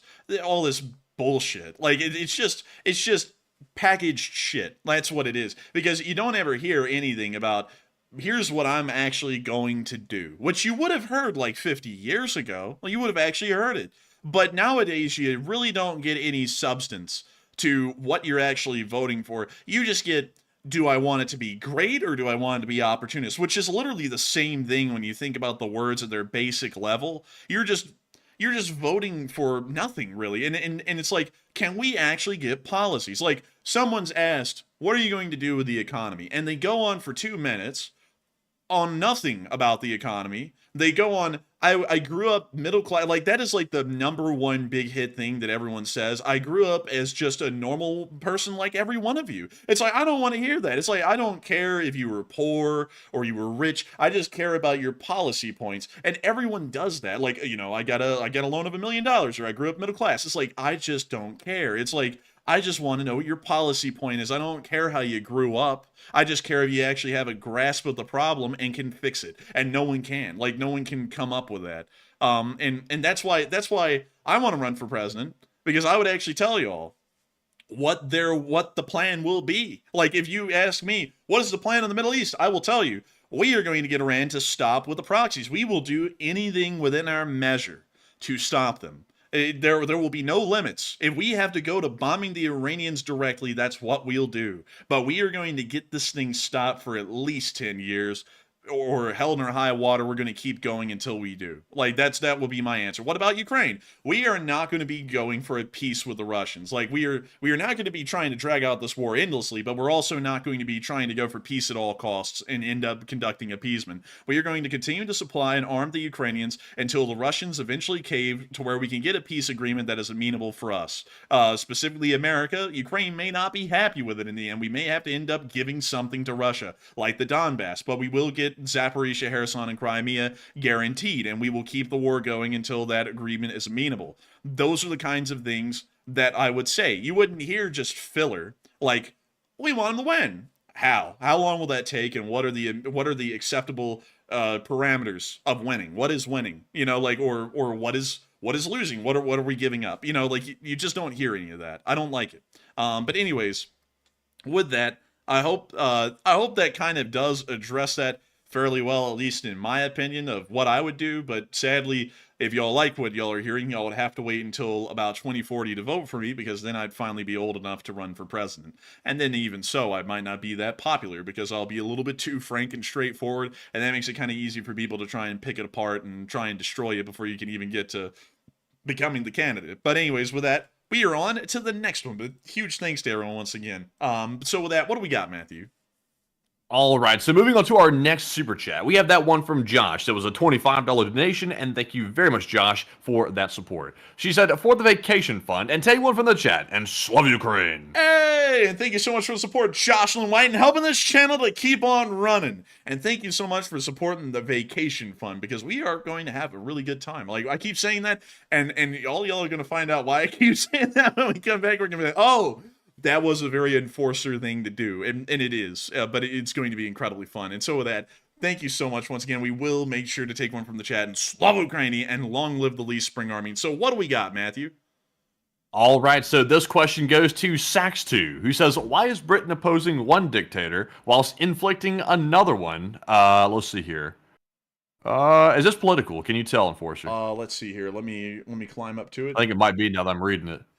Oh yeah, that's a little political. I know it's talking about. That's a very a very contended topic. It's a very big one in Britain right now. In Sax too, I know it's one that the entire British public is speaking about, either for or against that.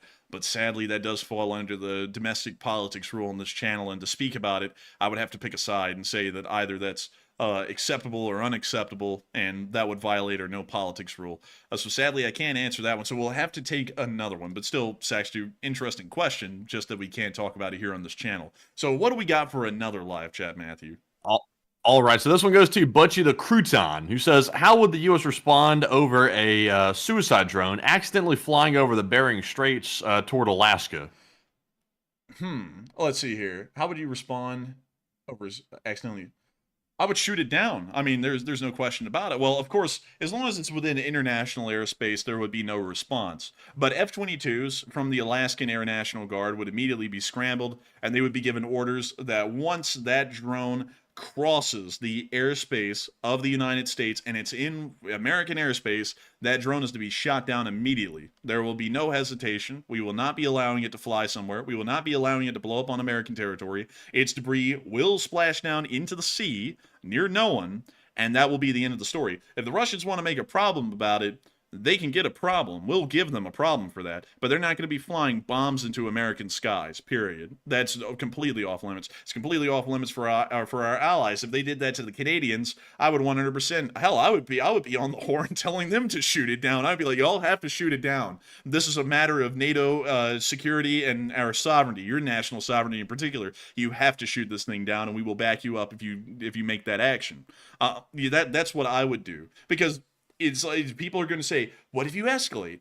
What if we do? What is the problem with that? I mean, are we going to be so scared of the Russians we'll let them do anything because we're scared of escalating beyond this point? That is a line that will not be crossed, because Americans could get hurt or killed in that scenario, and I would not stand for Americans getting hurt and killed because I made the deliberate action to be weak-handed and let a Russian drone continue to fly on into Alaska and maybe even hit an isolated village somewhere. That would be insane. So I would 100% order the shooting down of that drone as soon as it entered American airspace. And so with that, I hope that does address that incredibly well. And I thank you so much once again for the support and helping this channel to keep on running. And with that, we are on to the next one. All right, so this one goes to Wubba, who puts in a $20 donation. And thank you, Wubba, as well for that support, as always. They said, nothing to see here. Move along, please. Yeah, that's the Russians in like every single scenario. And so with that, thank you so much once again for support, Wubba. Thank you for the support, helping this channel keep on running, and thank you for throwing in a good joke too, because folks like you help to make this thing possible. And with that, we are on to the next one. And the next one goes to Sika Games, who puts in a $20 donation. Thank you very much, Sika, for that support. Sadly, we can't address this super chat, though, as it gets into some hot topics, very hot topics, about some very political figures. So if we were to touch it, we would start World War III in the live chat before World War III started in real life. But thank you very much for the support. But Enforcer, what say you? And I'd have to say, thank you for the support. It is really politically charged, so we can't read it. But one thing I will say on that is, do you really think the war in Ukraine would end regardless which side would win? Do you really think it even change off the path it does right now? Because I hear some things that the war must stop. There must be peace, which is almost the same thing that another side says in the Middle East. But you know what's crazy? The side that's saying that the war must end in the Middle East and there must be peace, they can't achieve a peace because they're not going about it the right way. And so the war goes on, and it won't stop. And you know what's even crazier? I think that other person that you're talking about, they said something, I don't know. It was kind of a big thing. It was about paying for something.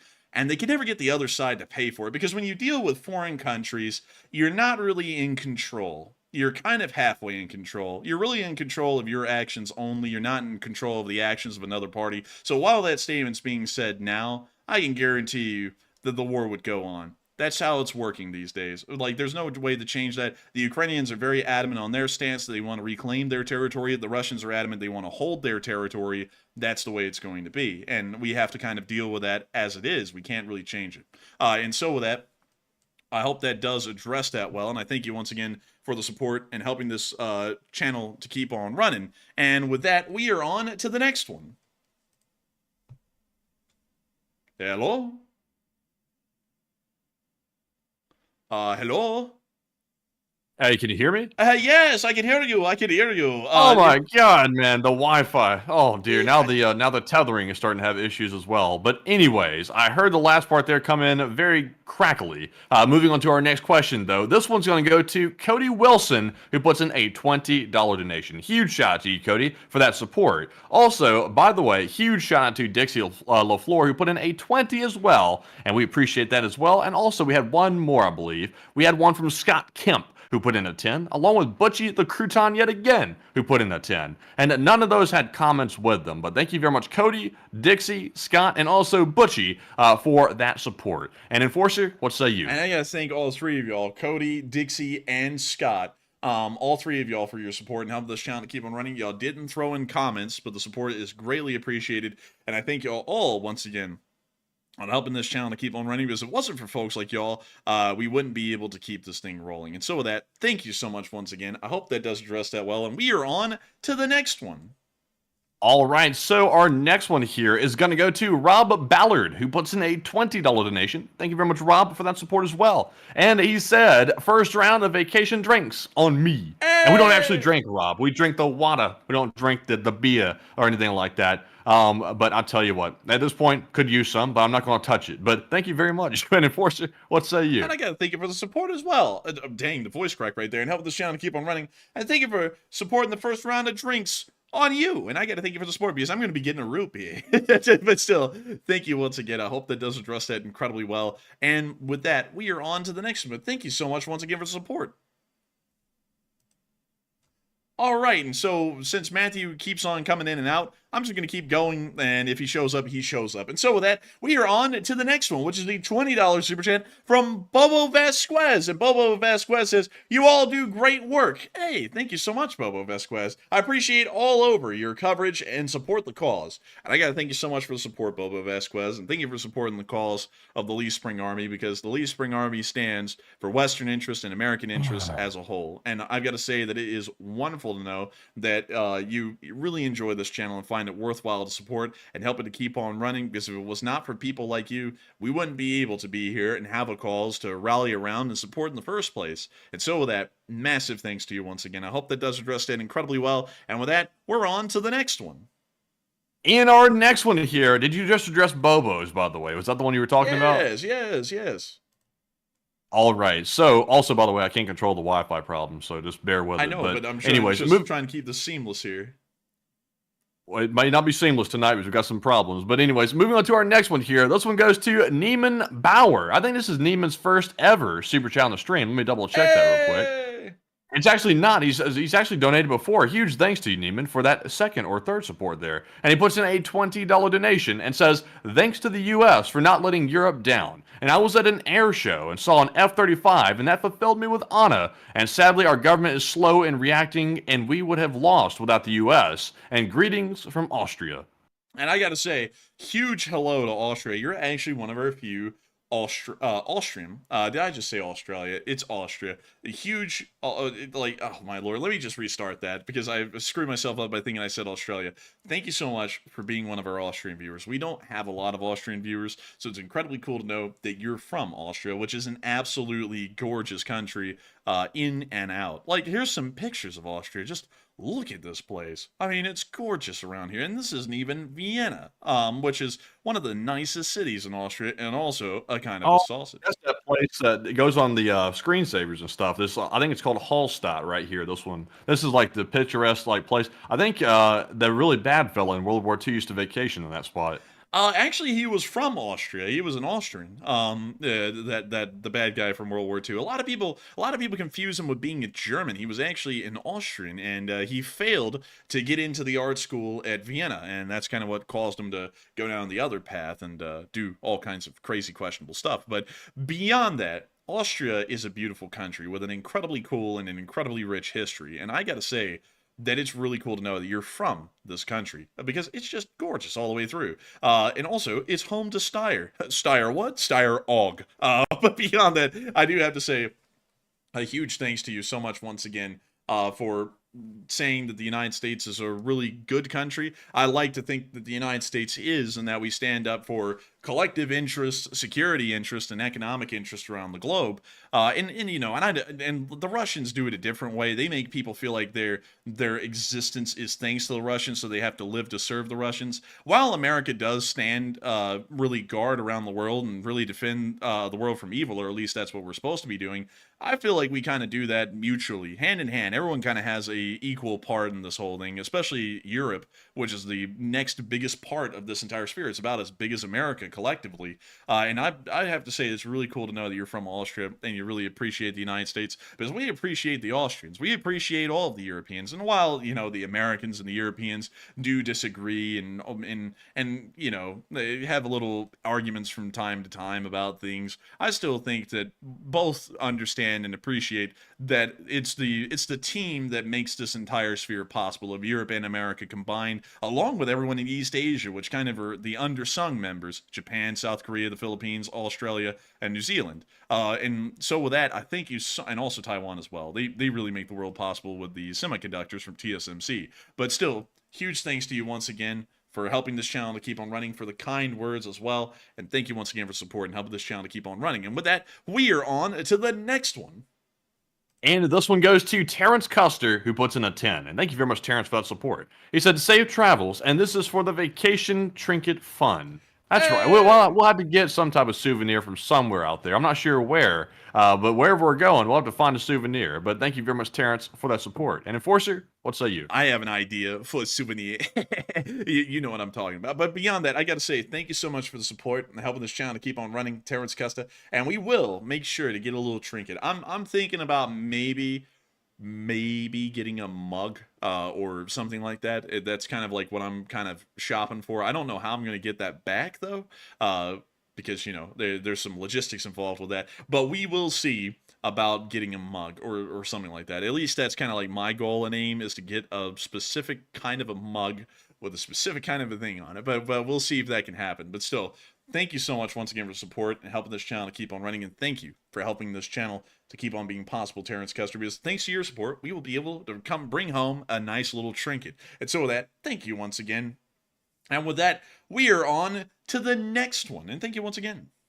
And this one goes to Burbo, who puts in a 10. And thank you very much, Burbo, as well. It said, nobody expected the Mexican LSA, and your speech reminded me of the quote, if everything is going according to plan, their propaganda would be unnecessary. Hey, and I thank you so much for the support and helping this channel to keep on running. And also, nobody expected the Mexican LSA. Like, one of the places that I expect the smallest contingencies of the LSA are in the majority non-English speaking countries, because analytically, that's usually where the least spring army is the smallest percentage-wise. But we actually have a pretty decent Mexican contingent of the LSA, which I think is really cool, because Mexico nowadays is America's second biggest trading partner. It actually was the biggest a few years ago, but then it actually got replaced by Canada, of all countries. But Canada, Mexico, and America are really an economic powerhouse. Really, the entirety of North America is an economic powerhouse, America being the center, but Canada and Mexico making up a very big part of it these days. But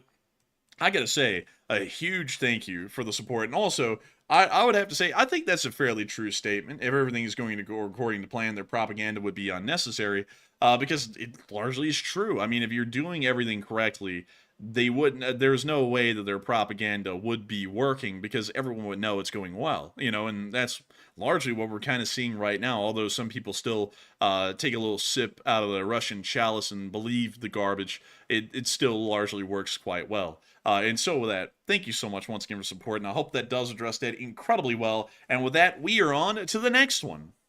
And this one goes to Margaret Hemsley, who puts in a $15 donation. And thank you very much, Margaret, for that support. Hello, I'm still here listening, and on to the 4th operation for my kidney stones, and also, goodness, could have lost a kidney, and you've kept me sane in all this. And was there any documentation of shell shock in the enemy trenches? And I thank you so much for the support, Margaret Hemsley. I hope that the whole kidney stone deal is fixed. But it sounds like it's a bit of a ordeal, actually. And geez, I mean, nearly losing a kidney. Luckily, you only need one kidney to survive, so that's kind of the silver lining to that. But I still wouldn't want to lose a kidney, so I'm glad to hear that things are apparently still well and you still have 2 kidneys.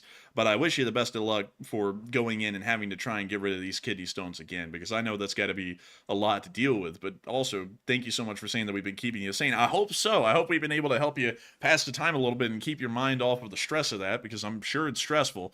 But beyond that, we haven't heard of any particular cases of like classic shell shock. We haven't heard of that yet. Usually that kind of stuff is really being underplayed on both sides, because the Ukrainians would also have, especially due to the heavy amount of Russian bombardment, higher incidents of shell shock than even the Russians would have. But we're not really hearing a lot about that from anyone, because it's not really good to talk about from at least a propaganda side of things, the horrors and the terrors of war, like, you know, permanent psychological damage through shell shock that you would see in the course of a war like this. So we don't really get to hear a lot about the documented cases of shell shock on either side.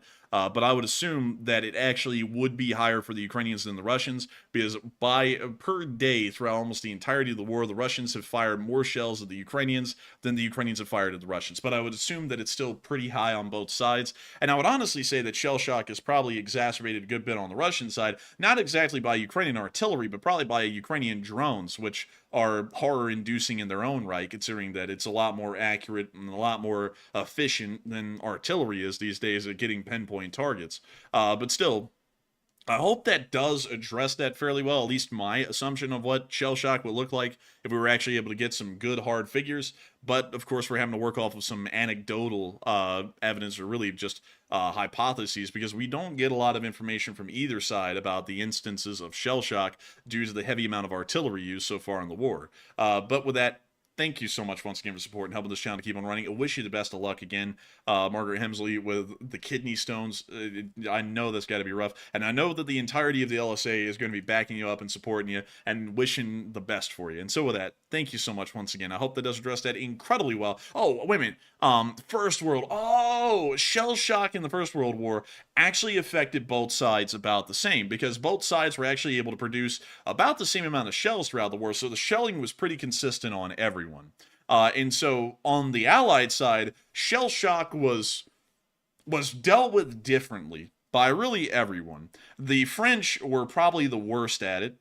The French were horrific at it, really, because the French would usually would charge these men with cowardice and they would execute them without really any kind of like bravura or really any time to try and figure out what was wrong with them. They just say cowardice and they'd have them shot. The British ended up coming up with clinics for the large part that would try and figure out what was shell shock. They didn't really know what shell shock was at the time, because actually, the British were probably the ones that were trying to come up with the most medical answer for shell shock throughout the war, because they actually thought that because of the vibrations of the shells exploding around you, maybe it was displacing spinal fluid or the fluid inside of your ears, because you actually have fluid near to the area of your ear canals, and that may be causing this form of what they were calling, I think it was some sort of delirium or something like that. They were trying to figure out a medical answer to it, and maybe if there was a way to create an equilibrium within spinal fluid or the fluid in your ear canals, which may have been the issue. The Germans were actually the ones, funnily enough, who were trying to deal with shell shock in a more modern approach, because they started to view it, because interestingly enough, the Germans historically are ones that are very, very focused on psychology, on the dealings of the mind, and what the mind goes through and what may affect the mind. And so the Germans actually went around it on a different approach than the British or the French, and they actually went about it trying to figure out psychologically what was affecting these people. And they were the ones who largely started to find out that it was an affliction psychologically, not anything physical, and it wasn't cowardice. It was just some sort of terrors that were so bad they pretty much imprinted themselves onto this person's psyche permanently. So they were kind of the ones who started to figure out what modern post-traumatic stress disorder, or in other words, shell shock, is at its basic form. America also started to figure that out as well, very similarly to the Germans, but American exposure to shell shock, because of our small endurance in World War I, was a lot shorter than the Germans. The Austrians really came up with like no answers. Like, I don't even think the Austrians really looked into shell shock that much. And the Russians didn't really care, because there were so many Russians getting wounded and killed even in World War I, which a lot of people kind of underplay, but I think the Russians lost about 17.5 million people in World War I, and then about another 30 million in World War II. They didn't even really care. Like, if you got shell shock, whatever. Like, they didn't even care to look into it that much either. But if anyone was dealing with shell shock appropriately by a modern standard in World War I, it would have been the Germans. But if you were there at the time, it would have seemed like the British were the ones who were really ahead of the game compared to everyone else. The French were just like barbaric in the way they treated people who had ended up getting shell shock. They'd literally just shoot any of them for cowardice and leave it at that. And so with that, I hope that does address that fairly well. Also, someone said, did the Germans give them drugs? I'm sure some of them did get some sort of drugs of some kind, maybe even things like lithium. Well, not lithium. Lithium is a fairly new thing. I don't know what they would have given them. I'm sure they would have given them drugs, though, because in the Weimar Republic and also in the German Empire, I believe drugs were never legal of any kind of severity. So you could really just try anything to try and fix it. So I'm sure there were some that tried. Kind of like how Pemberton, who's the founder of Coca-Cola, literally made the first Coca-Cola recipes with coca leaf extract in them. Nowadays, they actually still use the essence of coca leaf, but they extract the actual good stuff out of the coca leaves at a special kind of a facility on up in the Northeast. I forgot where it is, and I forgot exactly what it's called, but they're the only, I believe they're the only facility in the United States that actually has the permissions by the U.S. government to extract coca leaf essence out of coca leaves and to be able to import coca leaf from foreign countries, which is actually very interesting. But anyways, with that, I hope that does address that well. I thank you so much once again for supporting and helping this channel to keep on running. And with that, we are on to the next one. All right, and real quick, jumping out of order, Margaret Hemsley put in another super chat, an $8 donation this time, and said, "Thank you very much for the answer, and also live chat question, please." And thank you, Margaret, once again for that support. So the live chat question here is going to go to, let's see here, it's going to go to TS, who says, "Will any civilian casualties in Russia by Ukraine galvanize popular support for the war?" SMO. Largely, it will. Any kind of civilian deaths on either side largely galvanize support for the war, unless if war exhaustion starts to set in, and then those deaths actually start to propel the end of the war even quicker. And that's why you usually see that those kinds of barbarisms, like heavier increased civilian casualties, usually come around at the end time of a war on both sides because they're trying to finally break the enemy population into submission. Usually that sometimes is used preemptively, like the German Blitz on Britain in 1940. That was an attempt to drive the British out of the war because the German idea was that morale-wise, the British were almost giving up because of Dunkirk, so they thought if we bombed them a lot, they were never planning on invading Britain. Just to let y'all know, Operation Sea Lion was kind of like an afterthought, but the idea was that if we bomb them enough, we're going to break the civilian population, and that's going to put enough pressure on the government to end up coming up with some sort of a agreed ceasefire or an end to the war for Britain, and then they would be out of it, and then the Germans could finally focus on fighting the Russians, which was really their primary goal of the entire war. But with that, I hope that does address that fairly well, at least from what I would know. And thank you once again, Margaret Hemsley, for sponsoring that live chat and helping this channel to keep on running. And with that, we are on to the next one. All right, and this one goes to Lambo, who puts in a $10 donation. And thank you very much, Lambo, as well, for that support. It said, along with 9/11, we can't forget about those we lost in Benghazi in 2012. And that was a really unfortunate one as well, Benghazi. And, you know, of course, a pretty big oversight by the government. Usually you try and get embassy staff and diplomatic staff out of a situation before it even gets close to being dangerous, but that one was a little bit of an oversight. But I do thank you once again for support, Lambo, and helping this channel to keep on running, because folks like you help this thing to be possible and help us to keep it running. Luckily, that kind of a deal in Benghazi was not reflected in places like Syria. We got our diplomatic staff out of Syria before the civil war really kicked off, which was a pretty prudent move. That's what you're supposed to do. But still, thank you once again. And with that, we are on to the next one. All right, so our next question here is going to go to, let's see here, Teslans, who puts in a $10 donation. And thank you very much, Teslans, for the support. It said, fun history quiz, a question for you enforcers. What is the name of the most famous World War II broadcaster? Oh, I think his name was Mildred, wasn't it? No, I don't think he was talking about him. I think he was on the German side. Oh, and I remember who he was. He was like... Mildred Gillett was on the Nazi side, I think.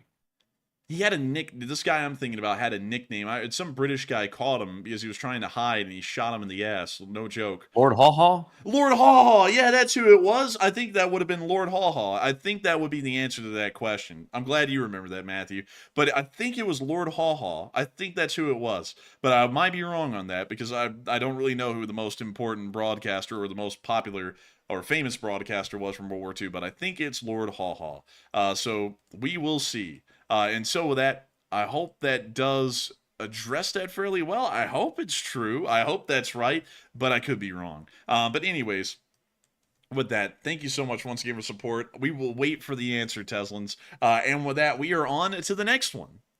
And this one goes to Rad Doctor, who puts in a 10. And thank you, Rad Doctor. They said, I still cry every 9/11 watching what happened. And I wish people these days understood how we came together to defend the USA. And I thank you for the support, Rad Doctor. And that's something that a lot of people kind of have forgotten, is how the country came together after 9/11 and was adamant on bringing the war to them. And a lot of people seem to think that Iraq and Afghanistan were wars for nothing.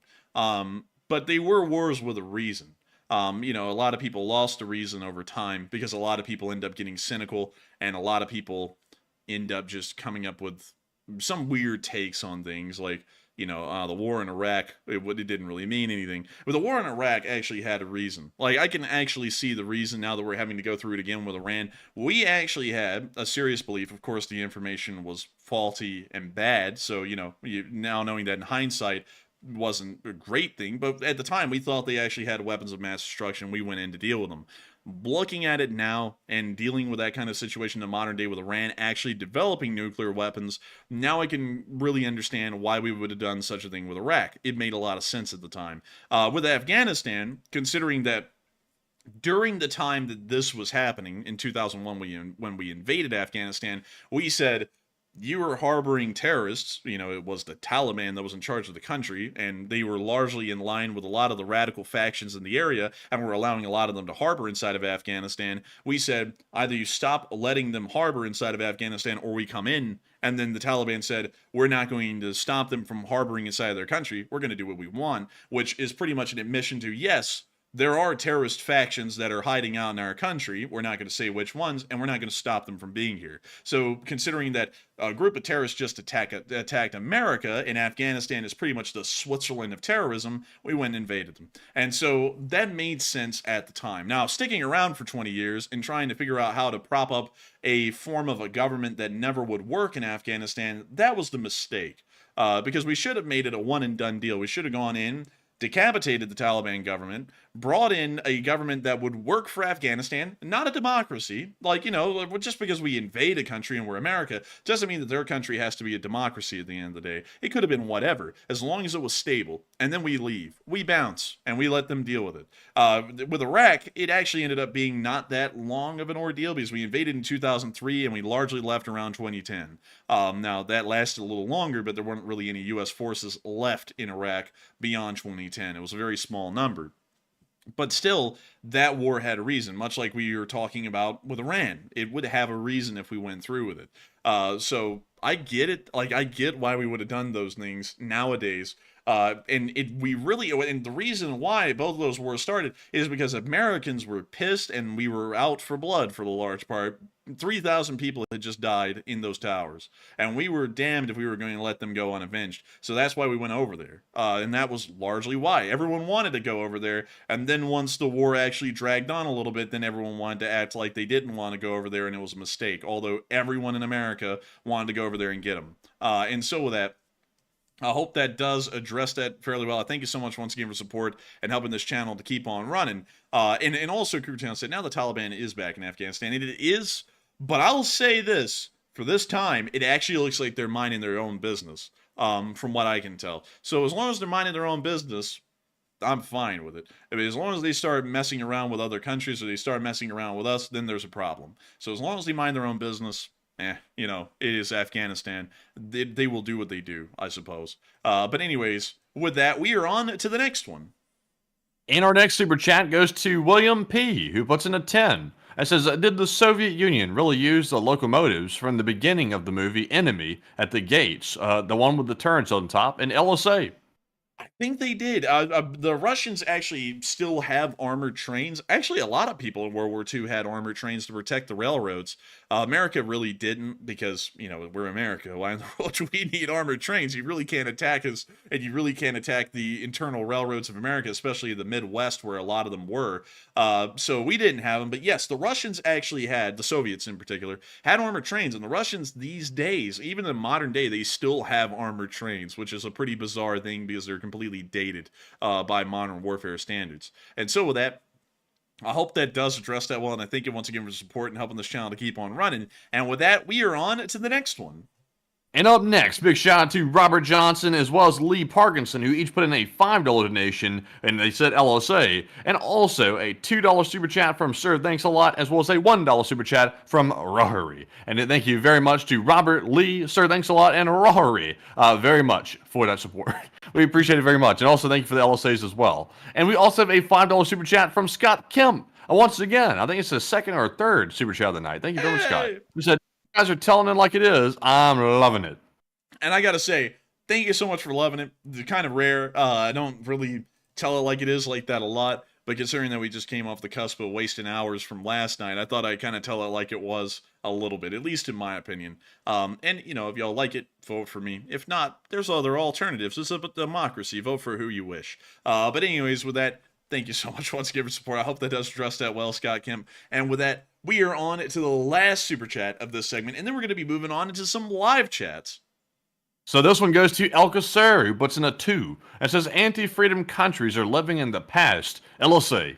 And they really are. I mean, freedom is the way forward for the large part. Self-determining governments are the way forward. But sometimes, culturally, the prevailing winds just don't exist for a government like that. Like, really, I mean, to be honest, Russia and China, if any countries in the world were never structured to have a self-determining government, it really would be them. I mean, they kind of do live in the past by that, but that's kind of a cultural thing, I suppose. Because China has had that imposed through endless millennia of these dynasties that have ruled over China with godlike powers, godlike ability. No one really questioned them. The kingdom, well, the let's see, what was it? The rights of heavenly ascension largely ensured that the emperor was able to rule the dynasty benevolently throughout most of history. And also the Mongols had a really big impact on the authoritarianism that Russia and China both have nowadays.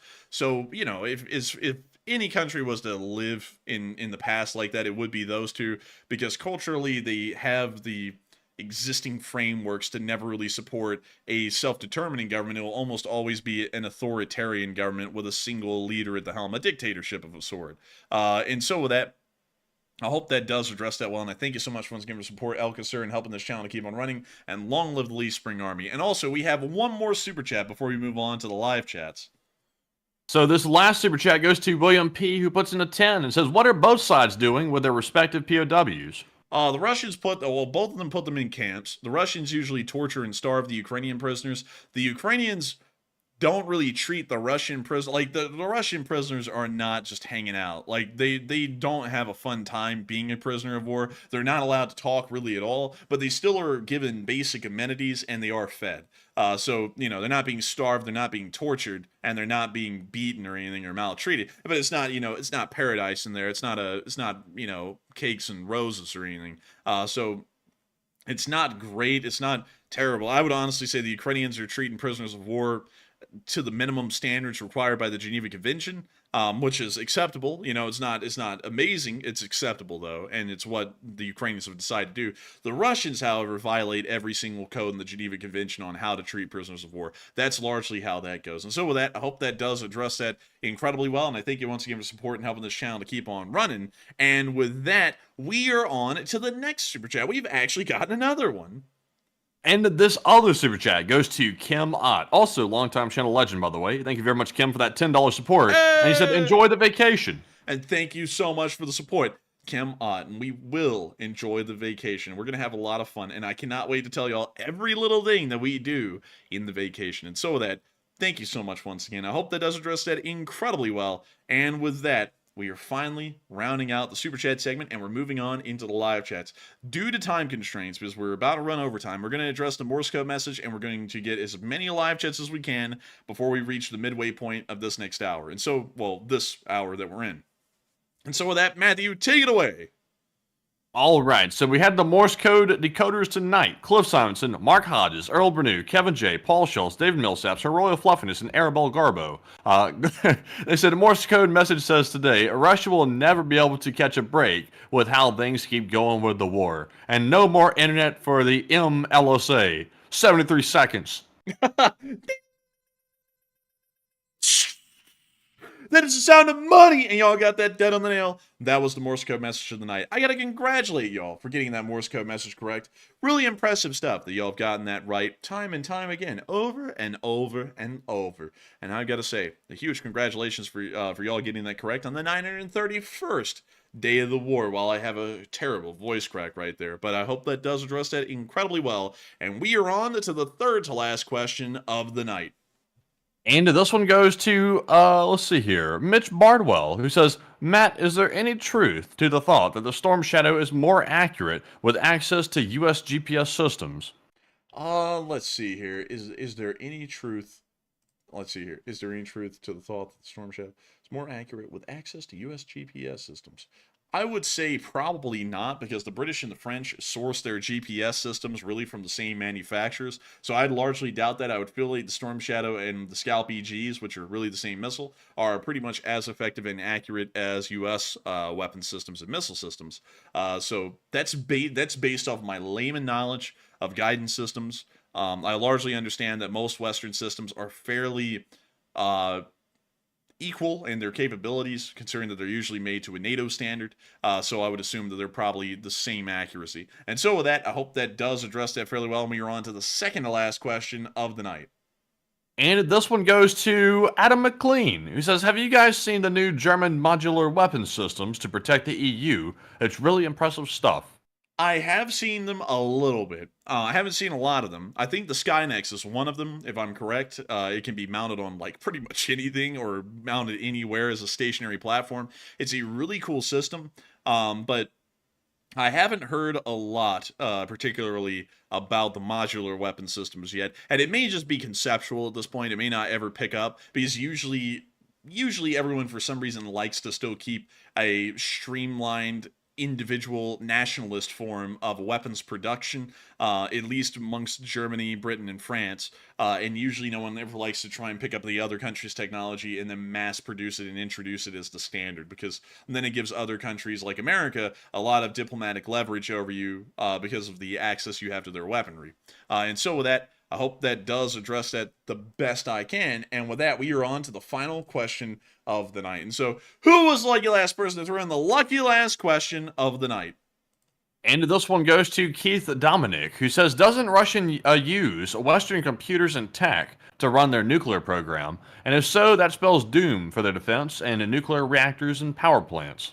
I would assume they do, because once again, the Russians don't have a computer industry of their own that's domestic, or competent for that matter. And so they always have to outsource their computer tech from another country. They have to import it from somewhere. And most of their computer tech post-90s has always been imported from the United States. China's never really been a computer competitor until very recently. And so a lot of their computer technology is, in fact, American, or it's Western in origin. And so by denying them access to IT and IT technologies, they probably are going to be dooming a lot of that into oblivion, because they will not have the computer technology, computing systems to be able to run this stuff or keep it going.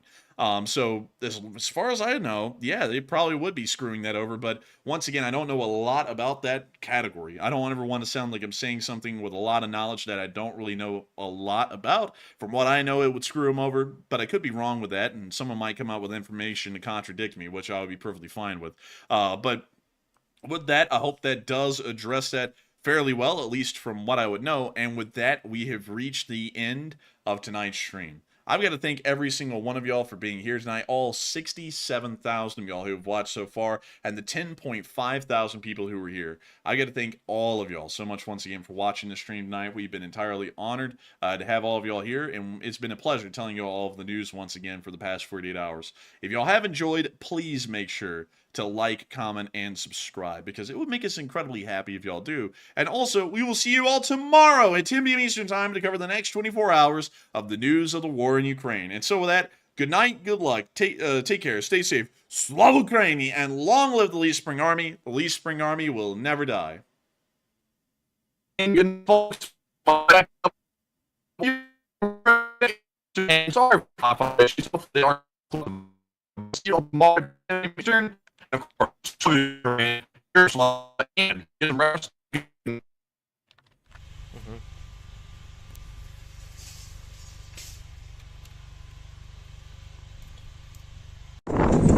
Yes. The Lee Spring Army sends its regards.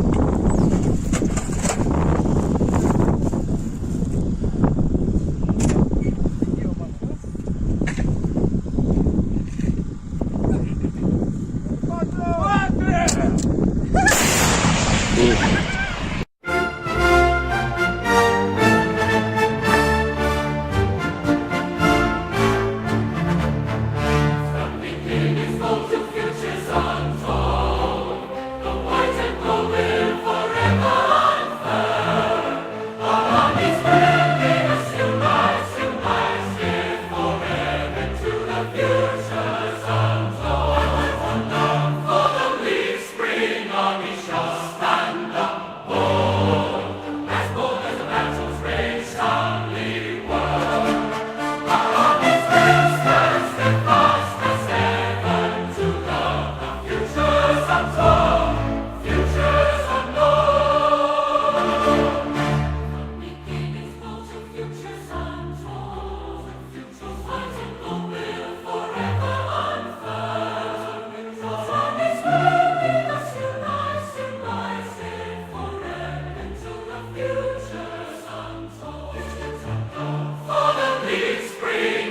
час